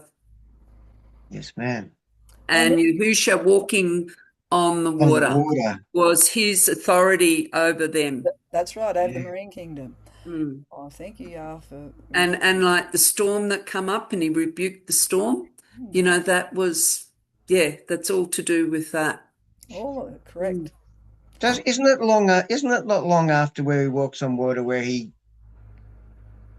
he goes and then he's confronted by the bloke who, my memory, The one that had is the legion of as demons. legion, and Yeah. then he puts them into the unclean Well, actually, swine. it was when the water, when they thought they were going to drown. That's the time it was. And then they jump into the sea. Mm-hmm. Oh, they do. They go back to the Marine King because he was near the sea, see? The Greys were near the sea. So the pigs were down there and they were violent, and they were very violent because it tells that I think he cut himself, he tried to kill himself, he was suicidal and all that, and he was quite normal then after you did that. But he did that when the disciples were frightened, and they thought that they were going to die because of the storm, and he was sleeping in a deep sleep, and he actually rebuked them because of their Ye of little faith. little faith. Basically, he said, "Where is your faith?" Where is your amunah? And he asked the question again, doesn't he, before he returns? Will I find faith on earth? Is And it's it going to amun? be trusting in him is Yes, ma'am. very important, and more than ever at this time where there's so much darkness. But the joy is, much joy is, because he's going to judge the evil first, and he's going to destroy them. We're going to see that. We're going to see the destruction of Gates and all these so-called people that are so evil, pedophiles, all that. They're going to be destroyed, these and that, and we're going to see it, and we're going to rejoice in the same. I know he says we don't, the wicked, he doesn't, the wicked, but we will, there's a time to rejoice too that the wicked are destroyed, but there's a time not to too. Yah doesn't get joy out of the wicked, okay, but we'll rejoice because it's the world's going to be, his kingdom is coming, and they will be put down and not deceive the nations anymore. And noticed that was Exodus, your Ten Commandments in Exodus. It talks about you shall not make unto you any graven image in the likeness of anything that is in heaven above, that is in the earth beneath, and the waters underneath. So it's talking about all their gods underneath, the Dagon gods and all those goddesses that are of the water, which they are. Absolutely. And a lot of these UAP sightings or whatever go under the ocean too, or into the lakes. And the octopus marine spirit is interesting when I went to Portugal, because they had the biggest statue of an octopus. You've got no idea. I thought I took a photo of it. It was incredible, right near the water. This big octopus, and I was told also before I left, because that's why I went to Portugal, not because I would have gone there, only because I had a mission to do that with Stacey and Baz. Jessica. So, but it's interesting. I didn't know anything about the place at all where we were going. I didn't know there was a big statue of the octopus. I didn't know it was one of their biggest. They sent them to Japan and all the rest of it and what they do. I didn't know it was one of the biggest colonies there. I did not know anything until I went there, did what I was supposed to do, and then showed me. So he always confirms what you are to do.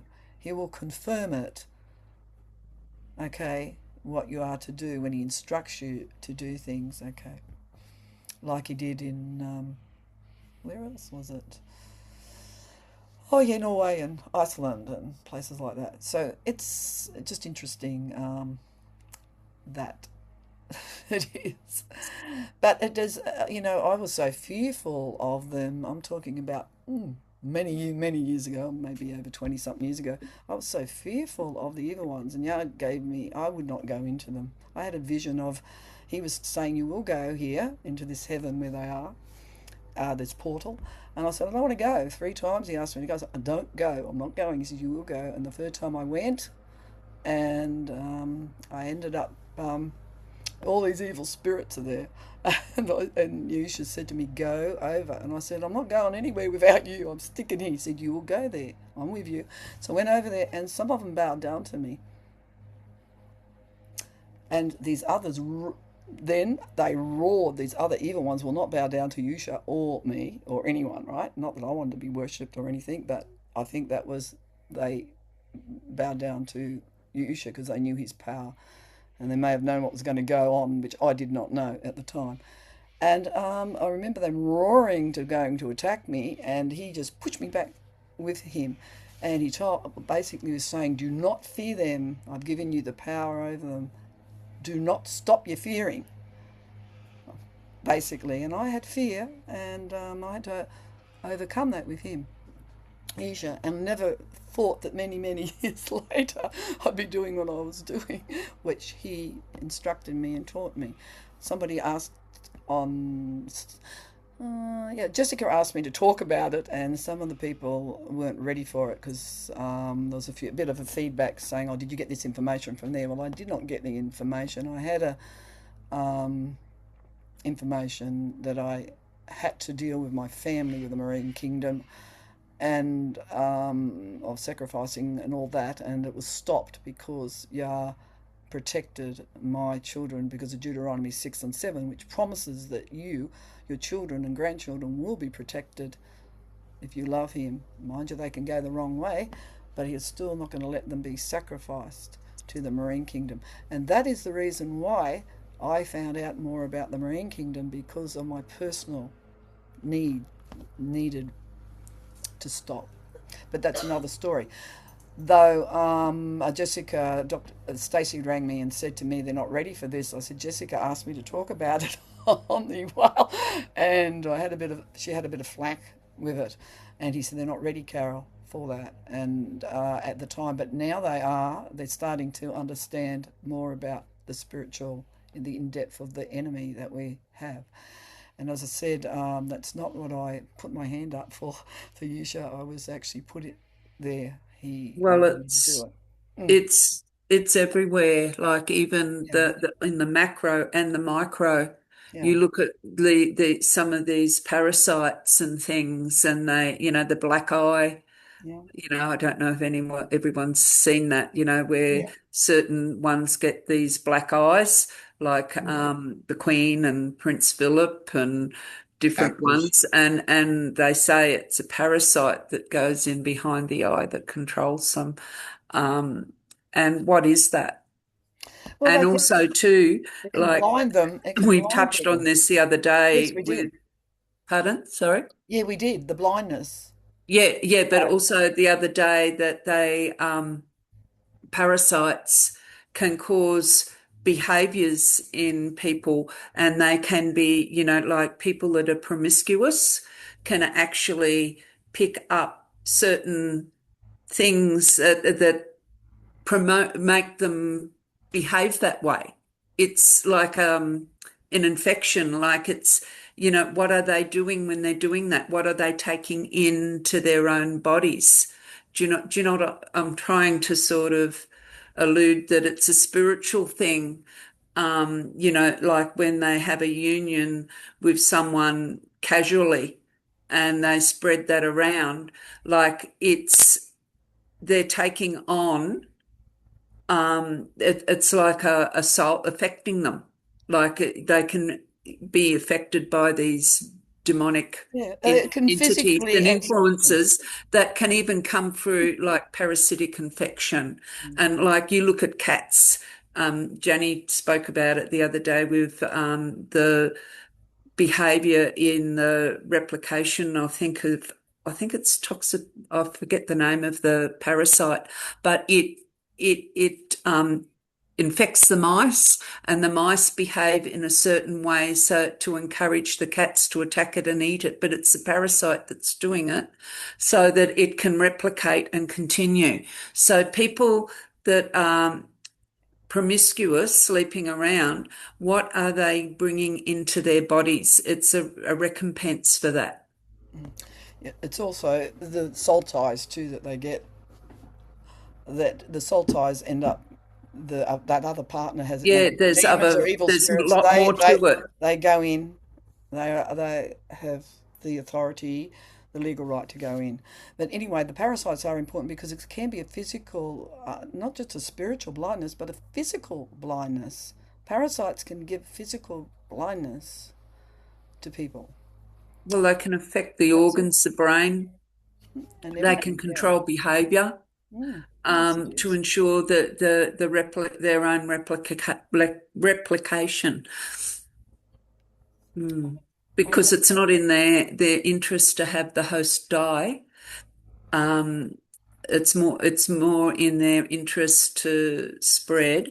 But there's what's controlling some of these things. I think there's a lot more than what we understand. Yeah. We only see a little bit, tiny bit. Yeah. We don't see the whole picture. But Yah's opening our eyes slowly. Yeah. Removing the veil. Yes. Yes. Yes, he is. Can you see that pot? Thank you, Robin, for that. Yes, we're learning and learning and learning more, and he is revealing more to us, and he will reveal more to us than people like the Simpsons and all the rest of that, because it's his will for us to know. Not just the evil ones know a lot, but we are to know more and more of the mysteries and of his coming and more, and he will reveal it. All we need to do is ask. Is the Sefer back up again? Am I? Yes, ma'am. Yes. Oh, great, thank you. Sometimes I don't know if it is screening. So we're up to, is it Ezekiel 38? Is that correct? No. No, we've only read that little bit of Exodus, and we're up to Exodus chapter 34. Okay.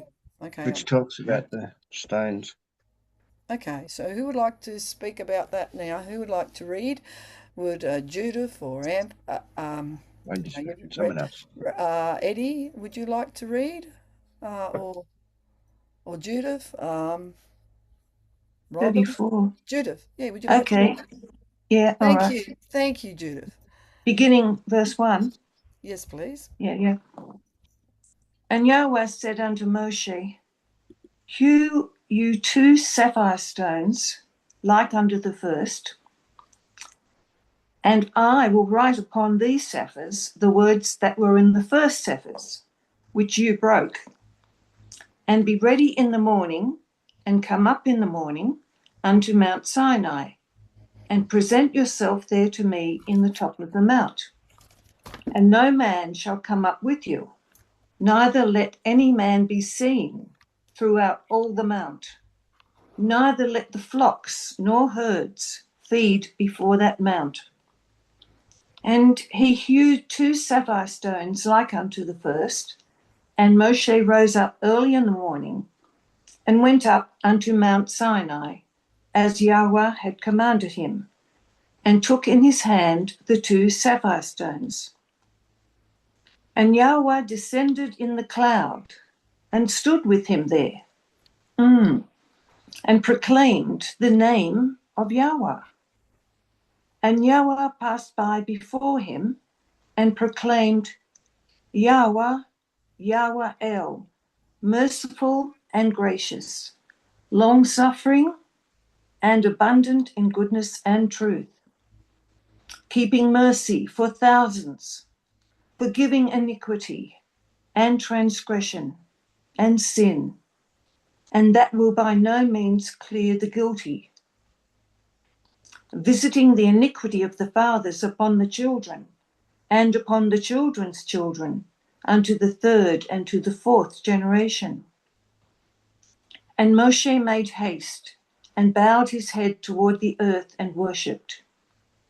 And he said, if now I have found grace in your sight, O Adonai, let my Adonai, I pray you, go among us, for it is a stiff-necked people, and pardon our iniquity and our sin, and take us for your inheritance.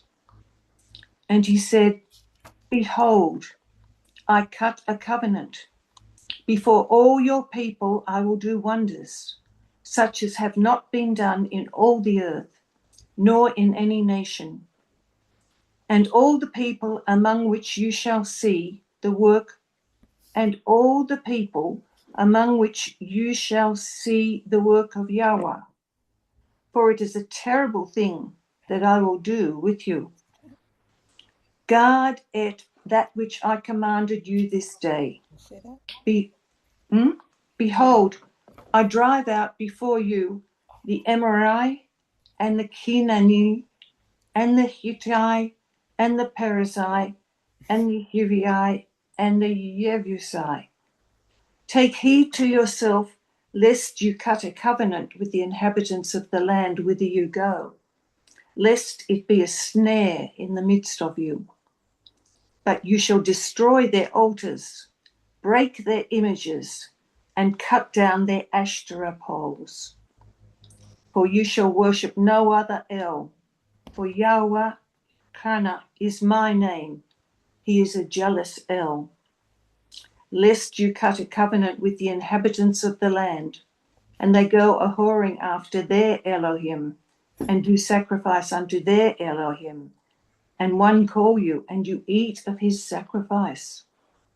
And take of their daughters unto your sons, and their daughters go a-whoring after their Elohim, and make your sons go a-whoring after their Elohim. You shall make no molten Elohai. The feast of matzah shall you guard. 7 days you shall eat matzah, as I commanded you, in the time of the month Aviv. For in the month of Aviv you came out from Mitzrayim. All that opens the womb is mine, and every firstling among your cattle, whether ox or sheep, that is male. But the firstling of an ass you shall redeem with a lamb. And if you redeem him not, then you shall break his neck. All the firstborn of your sons you shall redeem, and none shall appear before me empty. 6 days you shall work, but on the 7th day you shall rest. In earing time and in harvest you shall rest.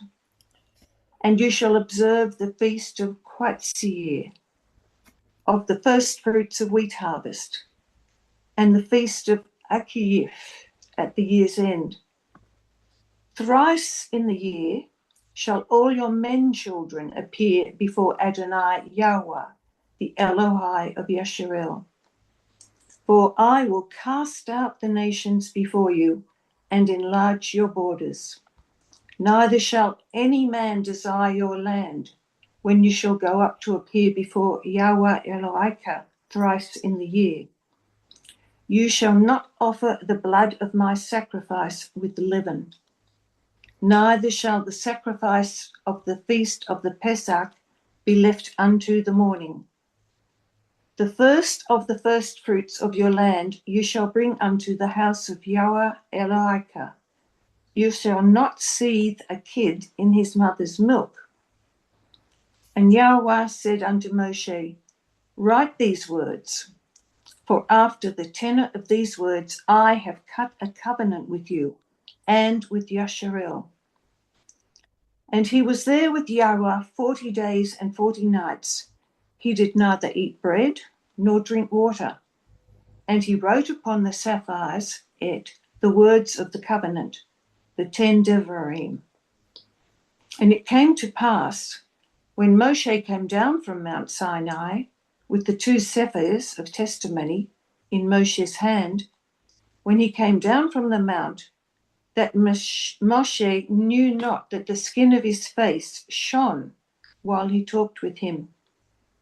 And when Aharon and all the children of Yasharel saw Moshe, behold, the skin of his face shone, and they were afraid to come nigh him. And Moshe called upon them, and Aharon and all the rulers of the assembly returned unto him, and Moshe talked with them. And afterward all the children of Yasharel came nigh, and he gave them in commandments all that Yahuwah had spoken with him in Mount Sinai. Until Moshe had done speaking with them, he put a veil on his face. But when Moshe went in before Yahweh to speak with him, he took the veil off until he came out. And he came out and spoke unto the children of Yasharel, which he was commanded. And the children of Yasharel saw the face of Moshe, that the skin of Moshe's face shone. And Moshe put the veil upon his face again until he went in to speak with him. Hallelujah. Well, there's a lot of comments for that. I think there would be. So who would like to speak? Or comment on it? Anyone like to comment on that? I'm just, yes. Yes, Heather? Well, I really liked how his face shone. It's saying to me that when our Father walked past him, he's absorbed some of the light onto himself. So when Father was gone, he still had the Sheena on him. Yes, he did. I agree. Well said. Yeah, well done. He did. He still had it on there. Yeah. And what's the question is, why did he cover it up for them? They were frightened. They were frightened. They had the wrong fear. They didn't have the understanding of the respect. They were kind of blinded to a degree. A very good comment, Heather. Thank you. That was good. I'm glad you brought that up. That's good. Yes, so he covered it.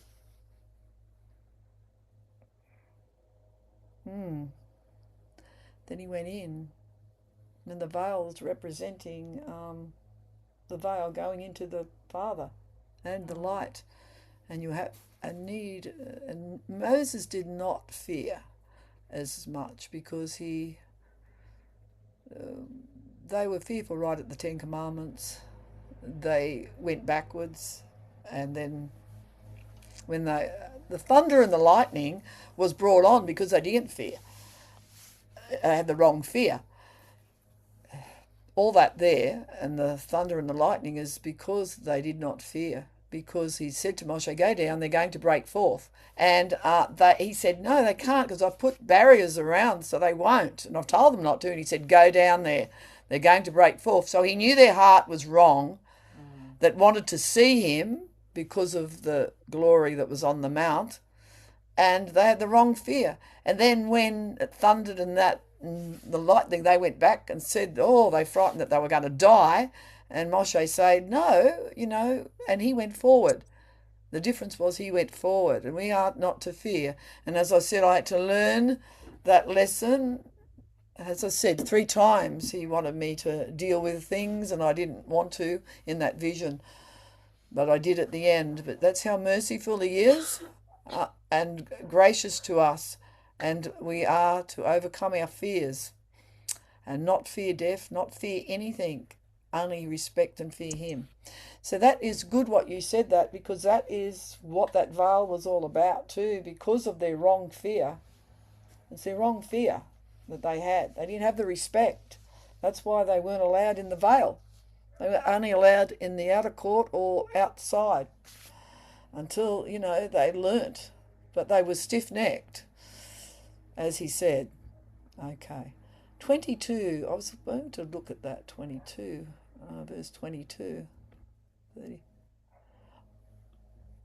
It talks about the wheat harvest here in Exodus 34:22, but I was just wanting to find out what that, that meant. What's that called that? Does anybody know? I'm just looking it up, the harvest and the feast of ingathering. He's actually put the feast of Katsir, but anybody know what that means? Is it harvest, I think? It's definitely a harvest. It seems the wheat harvest. It's just that when I look in the Strongs, it's just saying the wheat. It must be the harvest. Hang on, here's the Strongs here. It means harvesting. That's what that means. It must be maybe the Hebrew word in the Sefer for that, because it means harvesting by Browns and Strongs. Harvesting, crop, reaping. Okay. Would anybody else like to comment, or I will go on to Ezekiel 38:18. Who would like to read that? Robin or Heather? Robin? I can't. Okay. Robin, would you like to read? Thank you. Could you unmute yourself? Thank you. I was going to. Yes. Ezekiel 38. Verse 18 to Okay, I just have to 39:16. get that. I was trying to comment on Katsia, but Okay. Please do. because I got it on the Sefer app on my iPad. Yeah, I was going to get my iPad. It would tell you. And it's What does it say? my glasses are terrible, these new glasses. My iPad's here. I can have a But look. it's very hard. But it says harvest. It is, yeah.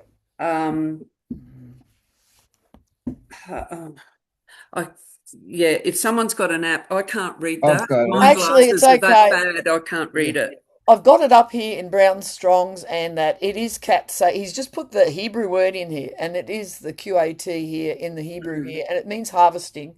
It means harvesting, time of harvest, boughs, harvesting. I just looked at it and I didn't know what it was. I was looking at it and thinking, what does that mean? But was it Judith said harvesting? She got it. She knew. She's got it right. Okay. And asif means in gathering. Yeah. Same verse, Yeah, according okay. to Dr. P. Well, that's Yeah. fine because it does say harvest, reaping, crop, time, reaper. So, yeah, that's right. That's what in the Strongs and the Browns. So that's the same. That's good. Thank Also you. a limb of a tree. Also a Uh, limb of a tree or simply foliage, bough, correct. branch, harvest, man. That's correct. A limb of a tree or a simple Yeah. foliage. Yes. Bough, branch, harvest, man. Yes, that's what the Strong says. Yes.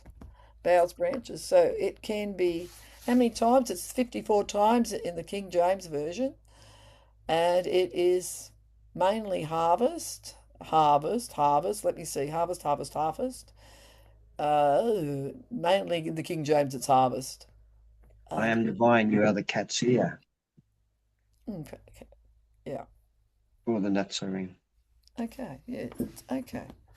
Thank you, Anthony, Judith, and Robin for that comments and the question I was asking what it was. Robin, have you got Ezekiel 38 up now? Have you got Yes, your I've got it open. Thank you.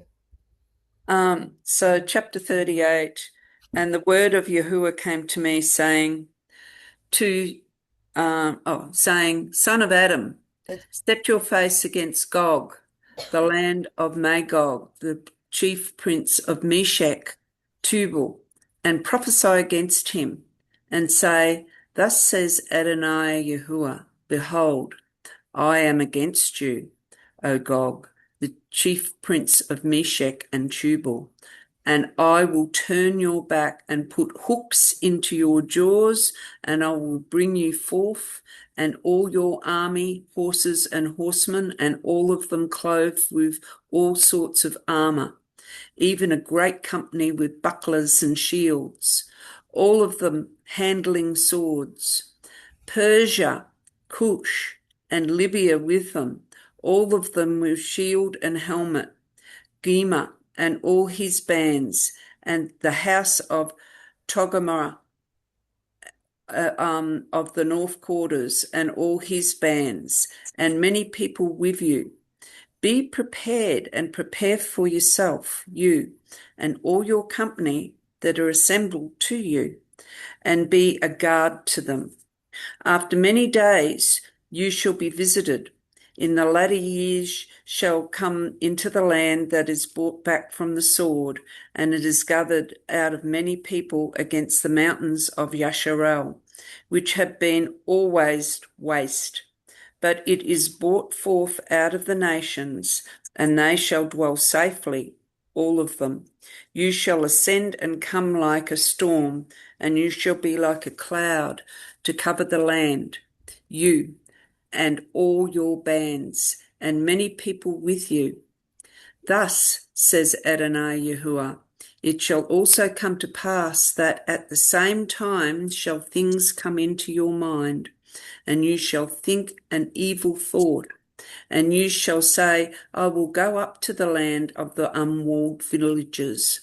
I will go to those who are at rest, that dwell safely, all of them dwelling without walls, and having neither bars nor gates, to take a spoil and to take a prey, to turn your hand upon the desolate places that are now inhabited, and upon the people that are gathered out of the nations, which have gotten cattle and goods, that dwell in the midst of the land.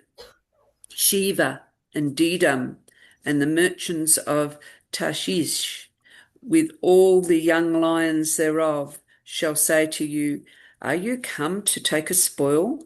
Have you gathered your company to take a prey, to carry away silver and gold, to take away cattle and goods, to take a great spoil? Therefore, son of Adam, prophesy and say to Gog, Thus says Adonai Yahuwah, in that day when my people of Yasharel dwell safely, shall you not know it? And you shall come from your place out of the north parts, you and many people with you, all of them riding upon horses, a great company and a mighty army. And you shall come up against my people of Yasharel as a cloud to cover the land. It shall be in the latter days, and I will bring you against my land, that the heathen may know me, when I shall be sanctified in you, O Gog, before their eyes. Thus says Adonai Yahuwah, Are you he of whom I have spoken in old time by my servants, the prophets of Yasharel, which prophesied in those days many years that I would bring you against them? And it shall come to pass at the same time, when Gog shall come against the land of Yasharel, says Adonai Yahuwah, that my fury shall come up in my face. For in my jealousy and in the fire of my wrath have I spoken.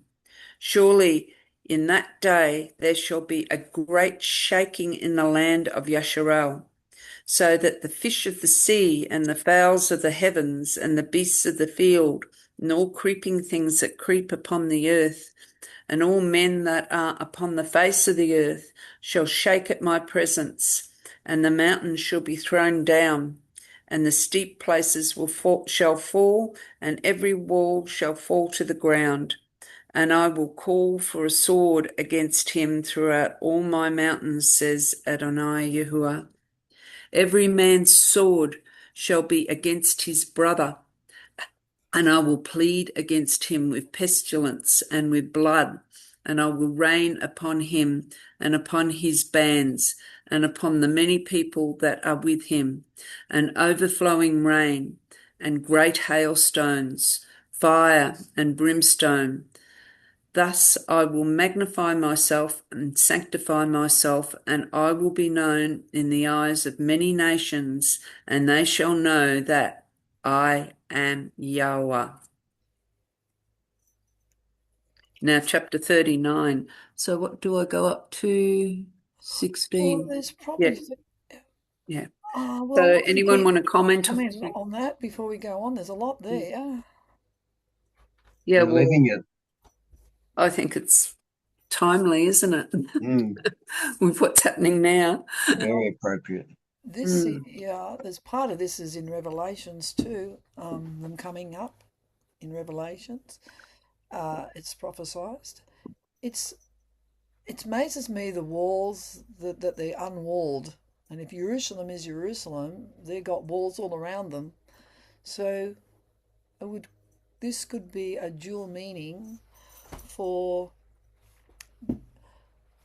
before, just in the millennium and after the millennium, the little season of Hasatan.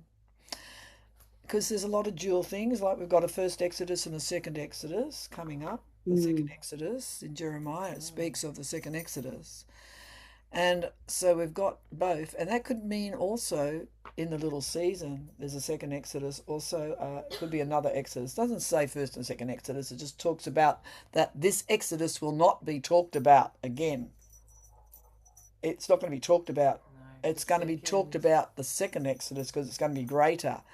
It's in Jeremiah. So when or is it in Ezekiel? Ezekiel. Could be. Actually, that's important because a lot of things are dual and it could be both. I'm just putting it out there. I didn't say it was. You can consider it all and look up scriptures and see how it is. I do have a Bible study on the second Exodus, which I haven't gone over for quite a while. So for a few months now. But it's always can be added or taken away. More well, expounded. one of Dr. P's, that P-Shack recording a few years ago, he talks about that. There's a scripture that was covered there that there'll be we'll be gathered from the four corners of the earth, and we'll be taken into our own land. You know, out of Egypt. We're going to be taken out of Egypt again because we're all in slavery right now. Yeah. And we'll be dwelling in safety. And I think there might be a final attack when that happens. Maybe I'm getting the timeline all wrong, and I'm only learning. But my understanding is that the nations will gather together, and I think there's a scripture that says it's like poking Yah in the eye Well, it seems to when be he comes against his people. It seems the scriptures point out the plan is millennium beginning or at the end, and the little season too, because he gathers Take again his little and they season. come to Jerusalem. He does the same thing in Revelation when he's in the little season. He comes against Jerusalem when there's no walls and all the rest of it, and when the saints are there, the set apart people. So, and he does it again. So the scriptures seem to point to two that I remember my studies. Then we've got, what do we got? We've got the second Exodus also can be physical and spiritual. It can be a physical and a spiritual. It was a physical, the first Exodus, but he did want the spiritual. He wanted them to be tabernacle with him, and he wanted a close relationship with him and speak to them face to face. Well, speak to them from the mountain, not face to face, or take that away. But they didn't want it. They said, Moshe, talk to us, not him. So they didn't want that close relationship, which the 10 virgins did know him to a degree because they knew the prophecies of coming, but 5 only had the ruach, the light in them. They all slept, but they come. So when you look at it, what happened to the other 5? What was shut? It could be. That's the spiritual and the physical we brought. It says they're all virgins. So there's a clue there. They were sleeping. We're all sleeping at one stage, and we wake. So is the 5 the spirituals, that the doors open and we're resurrected? I'm just putting it out there to consider that the second Exodus is physical and spiritual, and especially when you look at Ezekiel 37 when it talks about the bones coming together. Some Christian commentaries say that's spiritual, that's just symbolism, but it's quite clear that he's going to take them out of the graves. It's quite clear. It's all physical there.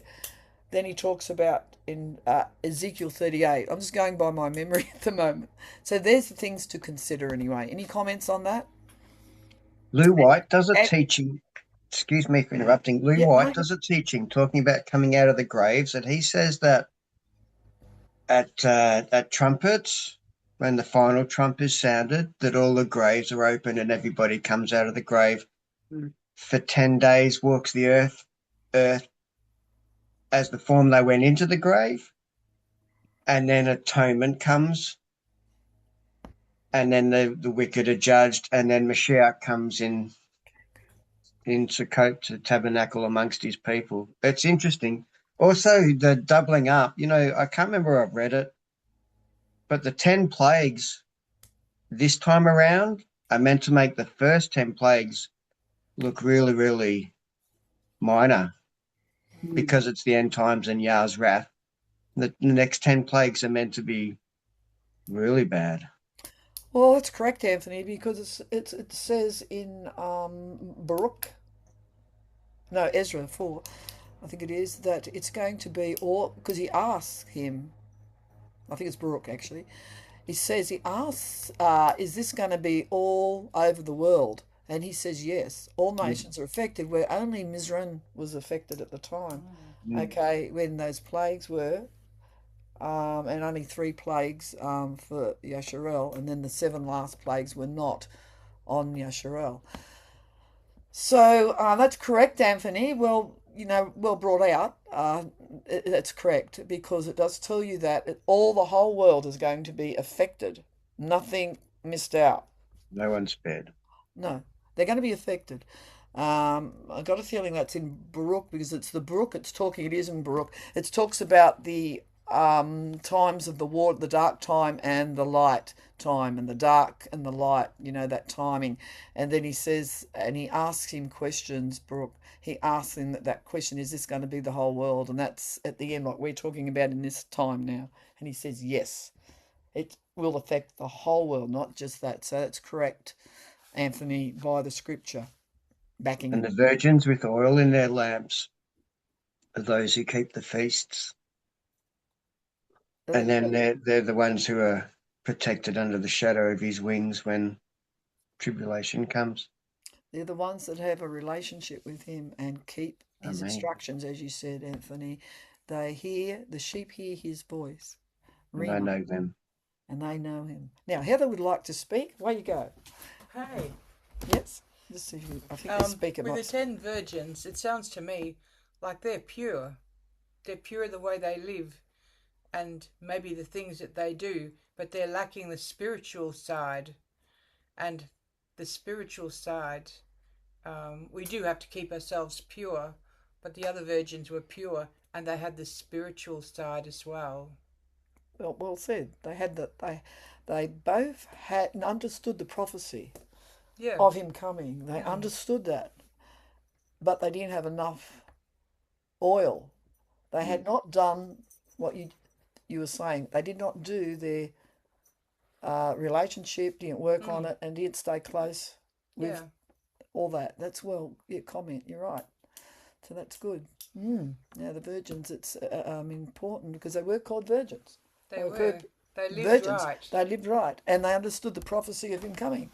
And don't forget, we all were asleep. But even if we do go in like the prodigal son and all this and that, well, not the prodigal son's not a very good thing, but we all can go a little back like David did, and things in life. You can slow down a bit, and then you're closer to him at one stage than you are at another. So it just shows you that we were all asleep and waking up. And a lot of people are waking up to the JAB and other things too now, even in the Sunday Christian churches. Some of them regret what they did. Some of them aren't. But that's that. So that a good comment. Yeah, definitely. That's right. Thanks, Heather. Thank you. I also say about the when the dead are raised, they're going to get a different body. It won't be our old sinful bodies. It'll be pure, and the things of old will be left behind, and it'll be like Yahusha. The blink of an eye. In his physical form, he did, but he was different. He was changed, and these people that are resurrected, and when we are moved, we will probably be changed as well. Yes, we were going to be as bright. Yeah. Yes. In that realm we'll be as bright. But when we come, and if we can be as a physical being, we can come like the angels can go into a physical other being too. But they'll see us as we are. It says in one of the scriptures too, so they can recognise us. We're different.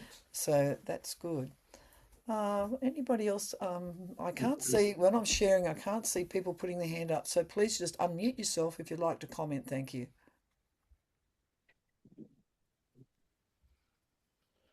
Okay.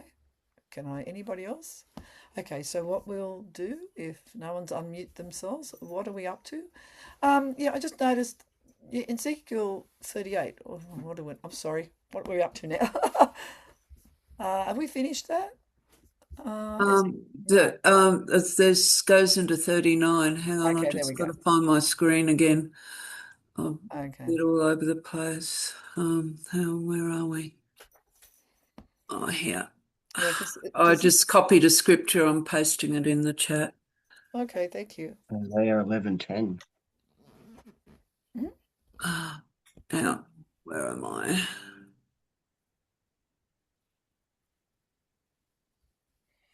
Yeah. It's very So similar to 39 Revelations. Yeah, to 16, isn't it?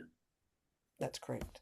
You can Yeah. read that. Okay, unless someone else. Chapter 39. Therefore, son of Adam, prophesy against Gog and say, Thus says Adonai Yahuwah, Behold, I am against you, O Gog, the chief prince of Meshach and Tubal, and I will turn you back and leave but 6 part of you, and will cause you to come up from the north parts, and will bring you upon the mountains of Yasharel. And I will smite your bow out of your left hand, and will cause your arrows to fall out of your right hand.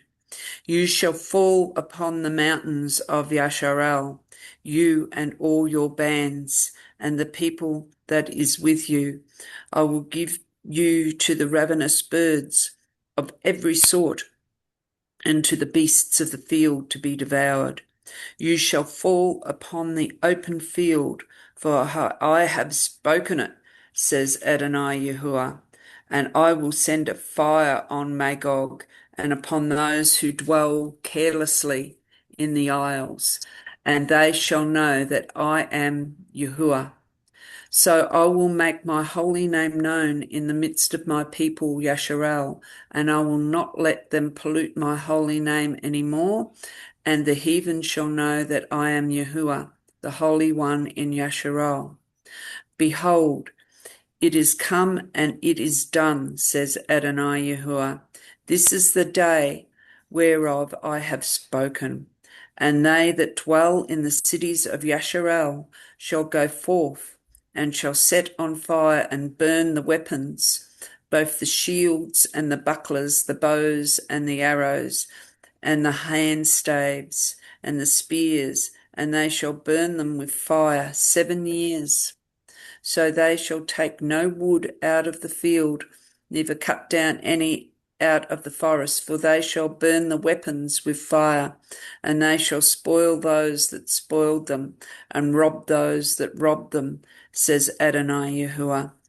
And it shall come to pass in that day that I will give Gog a place there of graves in Yasharel, the valley of the passengers on the east of the sea, and it shall stop the noses of the passengers, and there shall they bury Gog and all his multitude, and they shall call it the valley of Hamon Gog. And 7 months shall the house of Yasharel be burying of them, that they may cleanse the land. Yea, all the people of the land shall bury them, and it shall be to them a renown of the day that I shall be glorified, said Adonai Yahuwah. And they shall sever out men of continual employment, passing through the land to bury with the passengers that go, that those that remain upon the face of the earth, to cleanse it. After the end of 7 months shall they search, and the passengers that pass through the land, when any sees a man's bone, then shall he set up a sign by it, till the buriers have buried it in the valley of Hamon Gog. And also the name of the city shall be Hamanah. Thus they cleanse the land. That's the end of 16. Thank you. Okay. Oh boy, yeah, there's a lot to comment on that. I didn't go over the Torah portions before I come on. Not that I do usually anyway. But yeah, there's a lot in that, isn't there?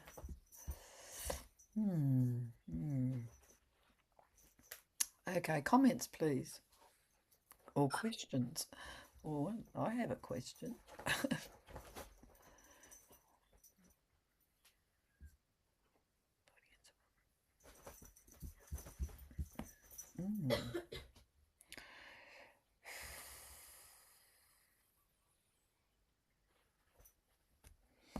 Well, this is 7 years. Is this to the millennium? Oh, my question is, the millennium started yet? When does he start the 1,000 years? After this? After these? After the dead are all been gone, but he's already brought people back. The second Exodus has happened, spiritually and maybe physically too, or both. There's no walls. So my question's that. Can anybody answer that? What's the question again? Sorry. Does the millennium start after the 7 years here? When the dead are all buried? Or 7 months, I'm sorry. Did I say 7 years? Sorry. Yeah. It was 7 months, isn't it? Let me have a look. Verse 14, is it? Let me see, verse 14. 12. Because 12. it says that That's 7 months, sorry, it was 7 months, I meant. Yeah, house of Yasharel being burying them, and they may cleanse the land. So it's got to be cleansed. I'm wondering if the millennium starts then. After so it says, if you read on in that chapter, it says that 26, so after they have borne their shame and all their transgressions where they have transgressed against me, when they dwelt safely in their land and none made them afraid, when I have brought them again from the people and gathered them out of their enemies' lands, and I am sanctified in them and in the sight of many nations, then they shall know that I am Yahuwah Elohim, which caused them to be led into captivity among the heathen. But I have gathered them to their own land, and I have left none of them any more there. Neither will I hide my face any more from them, for I have poured out my Ruach upon the house of Yasharel, says Adonai Yahuwah. So this is happening. This is like, if it's in context, this is at the end of that chapter. This is the second Exodus. But surely the tares have been taken or burnt, because neither will I hide my face anymore from them. If the tares are here, yeah, Yah wants us to be clean and pure, then he won't appear if there's filth in the land. Yep. That's a good comment, because that's where he says clean. And it's the dead. They burn them with fire. Yeah. And they're going to bury them. It takes them to cleanse the land. Yeah. they've got to cleanse the land. So I'd say this is before the millennium starts. That's what I'm thinking and considering. That's when I was looking at it. And the $1 million question that Dr. P always talks about, well, he gives a very good explanation, but who is Gog and Magog? Like, that's what I always wonder. Well, he has an explanation. I'll leave that with him. Okay. Yeah, I know he does. I know he has. Yeah. Well, London has the Gog, Magog, Lord Mayor's parade or whatever in their city, parading two giants around. So there's some connection. But really? I don't know. That's probably just something they've done for a long time, and I don't know if that identifies them as Gog and Magog. I don't know, because I hear all different explanations. Okay, Heather. Well, they come from the north. Yes, they do come from the north. Heather has something to say too. Yes, it looks very much like the end time prophecy, but also we've got to look at what hasn't happened yet, and we don't have the man of perdition yet. We haven't seen him yet, so we cannot be. I don't believe we can be right at the end, because there's still prophecies that have not happened. That's right. That's absolutely correct. That's correct. Yep. That's a good comment. Yep. Good comment. Thank you, Heather. Thank you, Robin and Anthony. That's good. Yeah, there's a lot in that. And you can see that it's nice because he said he's gathered the people. When was that verse? That he had gathered them. When I'm looking at 27? Thank you. Yeah. Yeah, 27, yeah. When I have brought them again from the people and gathered them out of their enemies' lands, and am sanctified in them in the sight of many nations. Yes. So they shall know that I am. So he's sanctified. Yeah. Yeah. and sanctified in them in the sight of many nations. Then they shall know that I am Yahweh, their Elohim, which caused them to be led into captivity among the heathen. But I've gathered them into their own land and left none of them any more. So that, to me, works with chapter 37. Actually, it'd be quite interesting because I have not read, I think Robin has got it, the PDF file, that the Ezekiel needs to be put in the right order, which would help us. In the way, truth, and the life, it is put in there. And guess what? Guess what? I received them Thursday late afternoon before the first day of Unleavened Bread. Pesach. Yeah, so it was Thursday late in the afternoon. So I received them there, so they're all there now. There was a hold up in customs. Funny enough, I got the ones from the Sefer Standard and the Sefer Large Print. I've had them for about 8 weeks now, about a couple of months. They come straight through customs because I've got an ACN number, a proprietary limited, and I've got an ABN number, which I can have under my proprietary limited different businesses. So it should have come through, but it didn't. It was a different it was FedEx, come straight through to me. No hold-ups in customs. Just wanted to know something, and I sent it all to them. But DHL held it up. They held it up for about 4 or 5 days, working days, which is a pain. But anyway, I was dealing with it and sorting it out, and they've sent it. So I've got it now. I've got them. So that, because that's from UK and the others from England, because they're not, the Way, Truth and Life is not published in USA. Okay, so there we go. So that's just letting you know that they're coming. It just reminded me of Ezekiel, because Ezekiel is in the right order in that Bible.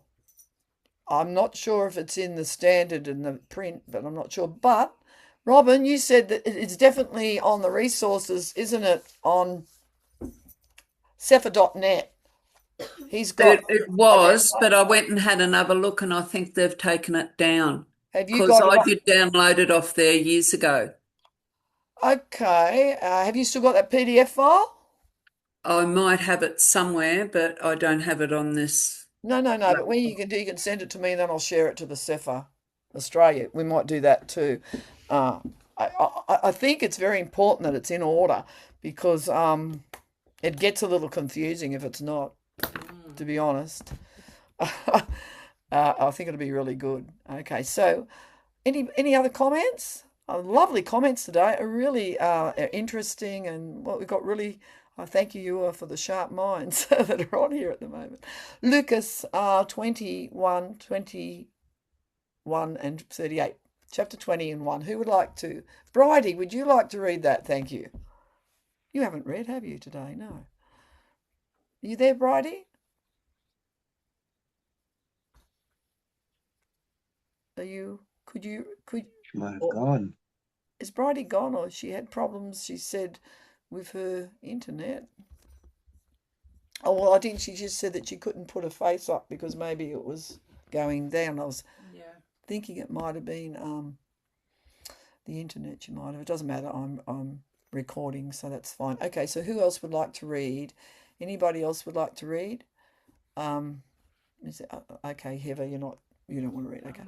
Okay, Luke, I'll read then. Okay. And it came to pass that on one of those days, as he taught the people in the temple and preached the Besorah, the chief priest and the scribes came upon him with the elders and spoke unto him, saying, Tell us, by what authority do you do these things? Or who is he who gave you this authority? And he answered and said unto them, I will ask you one thing, and answer me. The baptism of Yahuchanan, was it from heaven or of men? And they reasoned with themselves, saying, If we say from heaven, he will say, Well, why then believed you not him? And if you say of men, all the people will stone us, for they be persuaded that Yahuchanan was a prophet. And they answered, and they could not tell whence he was. They didn't know. They said that. And Yahusha said unto them, Neither tell I you by what authority I do these things. Then he began to speak to the people this parable. A certain man planted a vineyard and let it forth to the husbandman, and went into a far country for a long time. And at the season he sent a servant to the husbandman, and they should give him of the fruit of the vineyard. But the husbandman beat him and sent him away empty. And again he sent another servant, and they beat him also, and entreated him shamefully, and sent him away empty. And again he sent a third time, and they wounded him, and also had cast him out. Then said the Adonai of the vineyard, What shall I do? I will send my Yahid. It may be they will reverence him when they see him. But when the husband saw him, they reasoned among themselves, saying, This is the heir. The heir. Come, let us kill him, that the inheritance may be ours. So they cast him out of the vineyard and killed him. What therefore shall the Adonai of the vineyard do unto them? He shall come and destroy these husbandmen, and shall give the vineyard to others. And when they heard it, they said, Far be it. And he beheld them and said, Where is this then that is written? The stone which the builders rejected, the same is become the head of the corner. Whosoever shall fall upon that stone shall be broken, but on whomsoever it shall fall, it will grind him to powder. The chief priest and the scribes the same hour sought to lay hands on him, and they feared the people. For they perceived that he had spoken this parable against them. And they watched him and sent forth spies, which should refrain themselves just men, that they might take hold of his words, that so they might deliver him unto the power and authority of the governor. And they asked him, saying, Rabbi, we know that you say and teach rightly, neither accept you any thy person of any, not a respecter of person, but teach the way of Elohim truly. Is it lawful for us to give tribute unto Caesar, or not? But he perceived their craftiness, and said unto them, Why tempt you me? Show me a penny, whose image and subscription has it. They answered and said, Caesar's. And he said unto them, Render therefore unto Caesar the things that are be Caesar's, and unto Elohim the things which are to be Elohim. And they could not take hold of his words before the people, and they marveled at his answer, and held their peace. Then came to him certain of the Sodom, which that there is any resurrection. They didn't believe him, although the Sadducees. And they asked him, saying, Rabbi, Moshe wrote unto us, any man's brother die, having a woman, and he die without children, that his brother should take his woman, and raise up seed unto his brother. There were 7 brethren, and the first took a woman, and died without children. And the second took her to be his wife, and he died childless. And the third took her, and in like manner the 7 also, and they left no children, and died. Last of all the woman died also. Therefore, in the resurrection of them, whose woman is she? For 7 had her as his woman. And Yahushua answering said unto him, the children of this world marry and are given in marriage, but they which shall be accounted worthy to obtain that world and the resurrection from the dead, neither marry nor are given in marriage, neither can they die any more, for they are equal unto the angels, and are children of Elohim, being the children of the resurrection. Now that the dead are raised, when Moshe showed at the thorn bush, when he called Yahuwah the Elohim of Abraham, the Elohim of Isaac, and the Elohim of Yaakov. For he is not an Elohim of the dead, but of the living, for all live unto him. Then certain of the scribes answering said, Rabbi, you have well said. And after that they dared not ask him any questions of all. And he said unto them, How say they that the Mashiach is David's son? And David himself said in the Sefer of the Tehillim, Yahuwah said unto my Adonai, Sit on my right hand, till I make your enemies your footstool. David therefore calls him Adonai. How is he then his son? Then in the audience all the people he said unto his Talmud, Beware of the scribes, which desire to walk in long robes, and love greetings in the markets, and the highest seats in the synagogues, and the chief rooms at feast, which devour widows' houses, and for show make long prayers, the same shall receive greater damnation. Okay, we'll stop there, because there's a lot there. Okay. My only comment would be, well, one comment is that it shows you what Yusha did to his enemies that were trying to trick him and try to get him to speak. And he asked a question to them. So we are to be wise like him. He's our counselor, and be careful what we say when people are wanting to even debate Yah's word. Ask a question. That's an example here, a very good example of him. And look at the craftiness there. So deceitful, and they're saying so lovely words and flowery words to him, beautiful words saying how great he was of Rabbi, a teacher, you rightly teach, and the way. So they're really putting him up, but he saw through it. Any other questions? Anybody would like to speak? Please comment and unmute yourself. Thank you.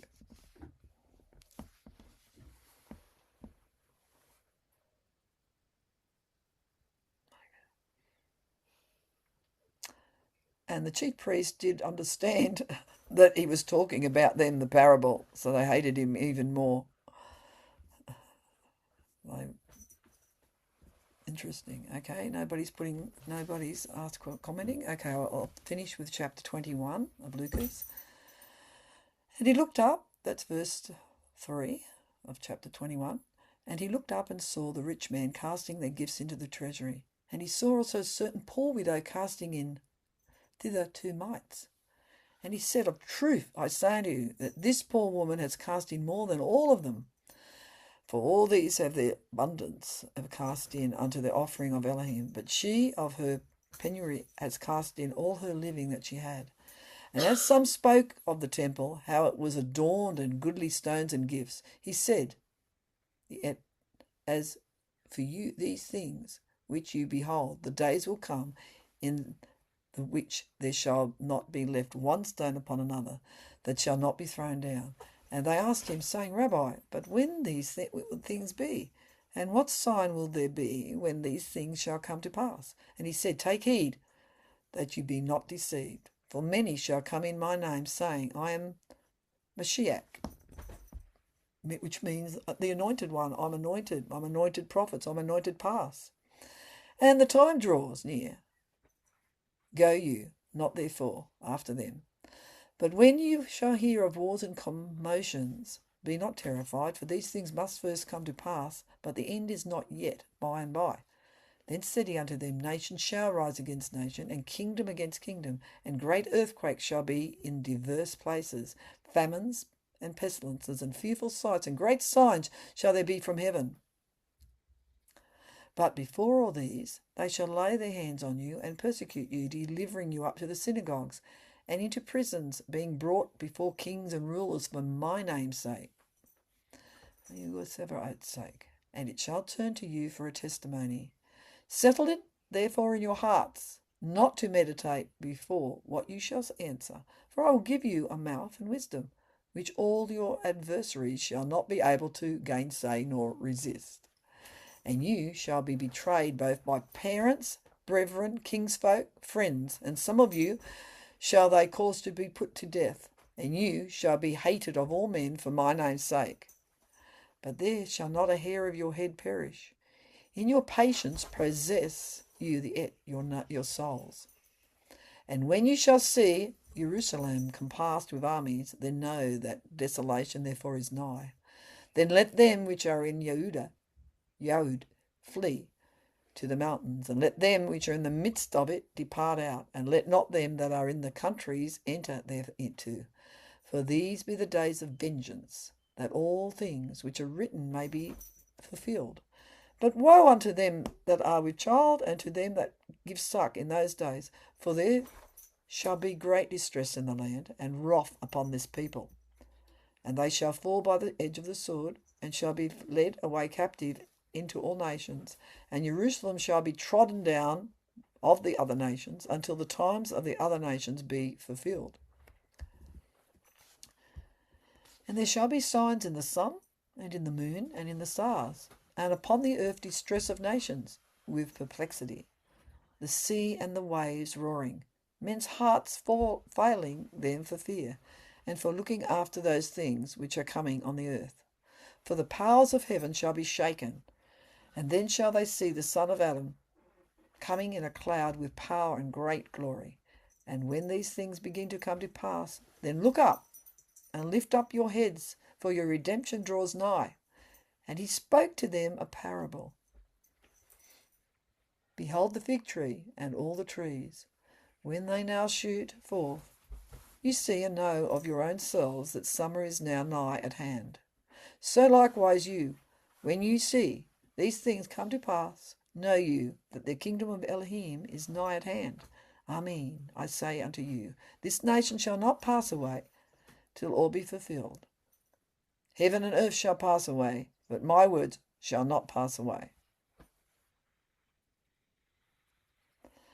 And take heed to yourselves, lest at any time your hearts be overcharged with surfeiting and drunkenness and cares of this life, and so that day come upon you unawares.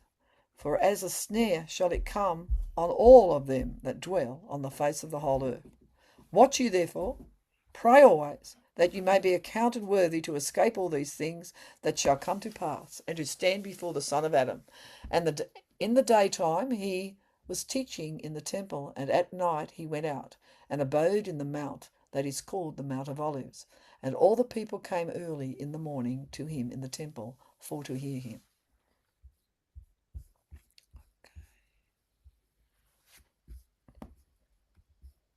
Comments, please. Unmute yourself and comment. What a glorious day. Heather said, what a glorious day. Won't it be beautiful seeing all that? We won't be frightened, but others will probably die of fright. It's not for us to fear. I like the last part. We pray always that we are accounted worthy to escape all these things that shall come to pass, and to stand before the Son of Adam. Because the worthiness is in Corinthians talking about unleavened bread and the Passover. Those that are unworthy can cause a curse on themselves if they don't take the supper and the Passover in its context and in a loving way, and understanding it, that it's his righteousness that makes us righteous, and they're humble. This is his righteousness makes us worthy. And it's nice that you may be counted worthy. That means his righteousness is upon us. And it's so important at this time, because the 7 days represents the unleavened bread that's his righteousness. It's his word, it's his righteousness that's on us. His kingdom and his righteousness we seek first. And that we will be accounted worthy to escape all these things that shall come to pass, and to stand before the Son of Adam. So that is quite important, that last part. I like that. Like when you look at Mashiach, means you're anointed, and you know how it says it in the Bible in verse 5. In most Bibles, it says, I am the Christ. And that, when I first read that many years ago, I used to think, oh yeah, there's going to be a lot of saying that they are the Christ. No, it means Christos, which is Christ, the Mashiach means the anointed one. They're saying, I'm anointed prophet. I'm anointed and I've got prophecies. I'm doing this and I'm doing that. That's what that's saying. Many will say, I am anointed, and the time draws near. So that is the Greek word for that, okay? Anointing. So, and that's what we have. We have all these false teachers in the real world. They say they're the anointed. Anything else there that I love the widow too. He pointed out that all the money that they were giving, but she gave all. He saw her heart. Beautiful. Okay, I would like some comments and some pleas from others on that. Thank you. Can think about it. Consider it. Okay, Eddie, thank you. I don't really have a comment. I just want to say great job. Thank you for allowing me to be a part of this. Great session. I really appreciate it. It's 11:30 p.m. here, so I'm getting kind of tired. I'm going to have to check out, but I really appreciate you guys allowing me to join in. It really means a lot to me, especially today, more than any other time. I've only been a part of the Sefer and the Ewall stuff for about a year and a half, so I'm really just a baby with this stuff. Okay, so if I really appreciate it anyway, especially now. Thank you very much, all of you, and great Eddie, job. it's a Yeah. pleasure to have you here. Thank Shalom, you. Eddie. Yep. Shalom. Shalom. Shalom, Eddie. Have a good sleep. I will record this. Any more comments so you can see the end of it if you want. So I'll record it, and I've recorded it. I'll put it on YouTube on the Australia Sefer. I, I don't have access to the Australian Sefer, I don't think. Oh, well, I might put So, it on the other two. Do you think there's enough information here for them? I can send it. I can put it on the email one, and I can put it on the radio one. You are on the radio, aren't you? Alaska chat, Eddie, I think. Are you? What are yep, you? You are on the yep, Alaska chat. Okay, I'll put it on there. Okay. I'll put it on sure. there too. Sounds Okay, if you might sounds like to listen to the end or you might like to go over it, it's up to you. But I yeah. think that we went through quite a bit today. We covered a lot. And I think that others may be edified with it. As long as we're, all this has been edifying and uplifting, that's what we are to do, to edify one another. And Eddie, what country are you in? Canada. I'm in Canada. I'm in Canada. Newfoundland, yeah, most easterly point in North America. Yeah. So next stop, England, but it's you're about 12 and a half hours, I think, ahead of me, or something like that. Oh, yeah. So it's Well, morning there, it's evening here. Yeah. So. yeah, I thank you for even coming at that time of night. I Oh thank you no, so no, much. it started at 8:30 p.m. my time, which is not a bad time. I usually start to look at the bed around 11. So. Okay, that's great. But No, I do appreciate it. Thank you. no, thank you. You have a good night's sleep, okay? Shabbat shalom, Thank you. everybody. Shabbat shalom. Shabbat Thank you. shalom. Thank you so much.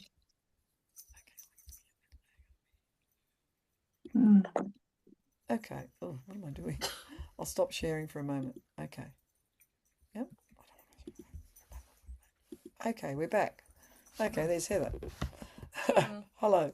Okay, Heather. So, thank you for commenting, Heather. They were really You're good welcome. comments. Okay. You.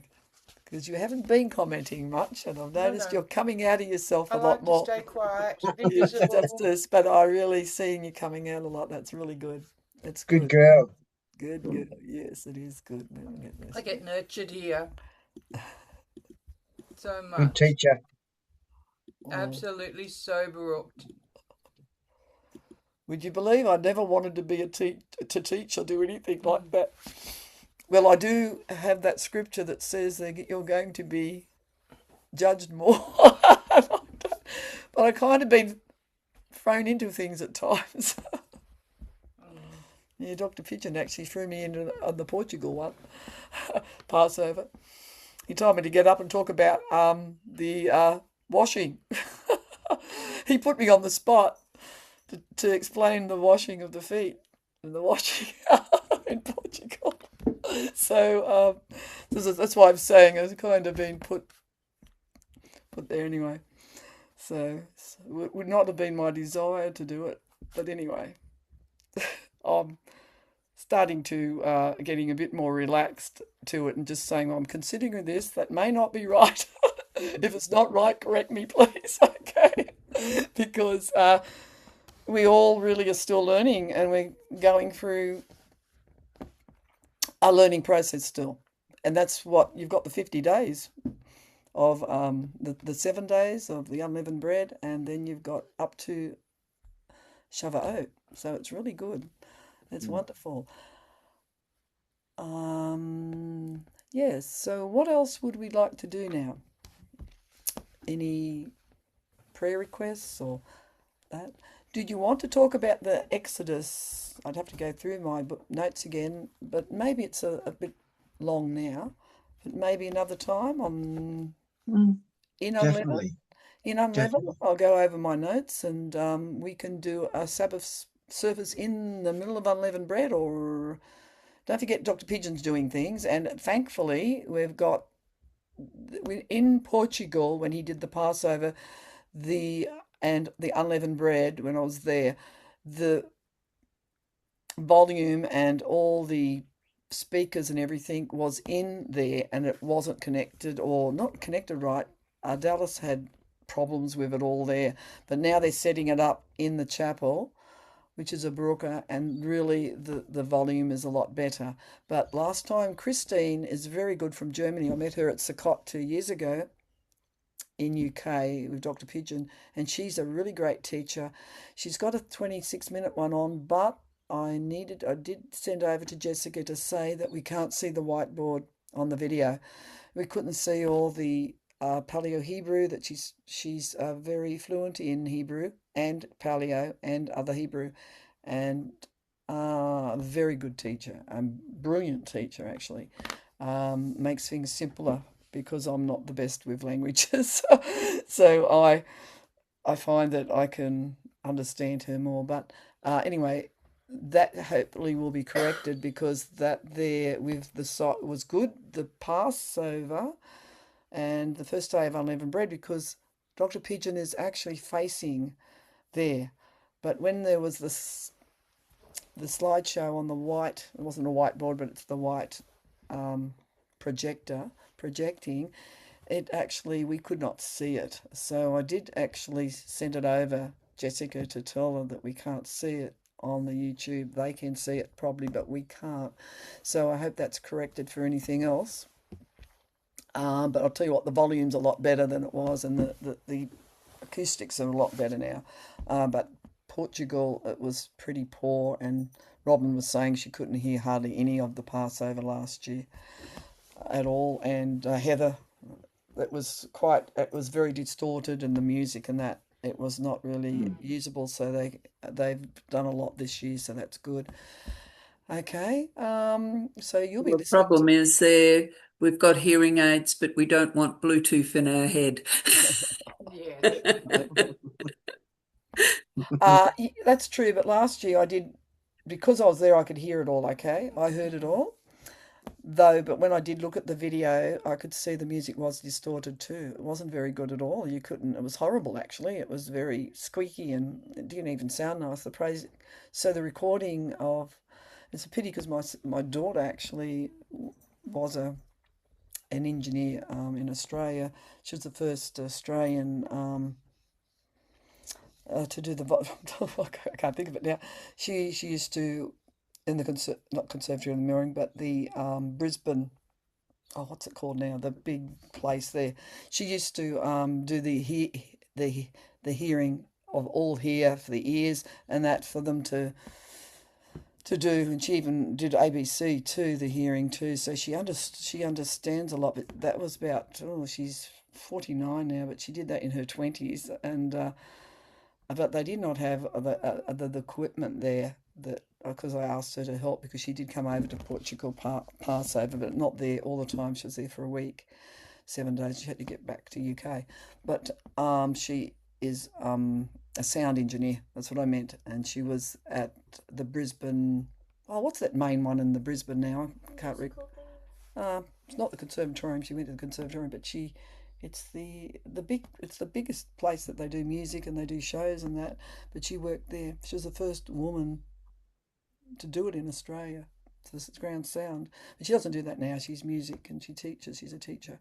But she could have, if she had the equipment, got that right. But anyway, but she said to me, my brother, I'd have to remember everything. She would.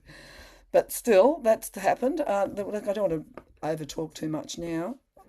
So we will do a prayer. Who would like to do a prayer to close this? Okay. I can if you like. I was just about to ask you, Anthony. There you go. So thank you. Okay, talk here, and I'm going to, what am I going to do here? Anthony, I want you out. There you are. You're up. Thank you. Baruch atah Yahweh Eloah. Abba, we come before you with our heads bowed and our knees bent. We praise your name, Yahuwah. We praise your feasts. We thank you that we can give praise to your feasts and honor them as you wish us to do. Abba, I pray that there's many people in the world who are suffering at the moment through war, famine, and disease. I ask that you help all of those who know your name who seek you and Mashiach in their heart. May you come before them and lift them up and give them the chance that they may also receive Yeshua. Abba, I thank you so much for this gathering. I thank you for your Shabbat. I thank you for Carol, who teaches us all so well. I thank you for Brother Stephen and for Jessica and for everybody involved in the Sefer group. I praise your name. I ask you for your mercy. In Yahushua's name, Amen, Amen. Amen. Amen. Thank you so much, Anthony. Thank you. Thank you for all of you coming. And it's all important to edify and uplift us in Yeshua HaMashiach. And it's very important, especially in this time of trouble all around the world. But as he says, all this trouble around the world, he says, don't let it affect you. Don't be troubled. Okay? So Difficult. I agree completely. It's difficult not to be troubled. I'm continually the thoughts come in my mind that don't over focus on that. Don't over focus. Keep seeking His kingdom and His righteousness. You focus on that, but it's not easy when it's affecting our petrol. And we were running around getting extra petrol and everything a week ago, didn't we? So getting extra things in. Okay, I'm going to say shalom, goodbye, and not goodbye, but I will consider putting another sefer on in Unleavened Bread. You hopefully, if you all agree, and I'll go over it. Okay. Okay. Can I just say before we go a message to Robin? Yes, she's darling. You'll know what I mean. I thank you so much, and I haven't had a chance to get to the post office, but I promise you that I will get there. So. Okay. You know what I mean. Yeah, I know what you mean. Yep. Okay. Yeah, will bless you. He will. I'll get there. It's just work. Just the times of the post office and work just make it hard to get there, but I will get there. That's okay. Yes, yeah. All I can say is look after yourself. I will, ma'am. Thank you. Yes, and Baruch everything that you have. yeah. And before Yes, you ma'am. take anything and have it, just Baruch it and say, yeah, you'll Baruch it. And you'll take anything out of it that's not right, even if we are told that it's pure and everything. we trust in that, but we trust in Yah more because he can correct everything. Absolutely. Yah's pharmacy. It's his. He's our healer. He's our healer. Thank you everybody for attending, and I really appreciate your comments. I really love the sharpness of all your minds, of Judith, Robin, Heather, Janie, Anthony, and even he just left. He's Eddie. Eddie. He's probably tired. They're getting tired now, but he's good too. Thank you very much. Okay. Thank you. Shalom. Thank you very much. Shabbat shalom. Shalom. Shabbat Bye. shalom. Shalom. Shabbat Bye. Shalom. Thank you. Thank you. Yeah. Thanks. Thank you.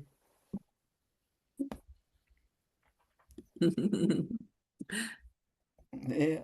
Love that laugh. That was nice. Lovely laugh.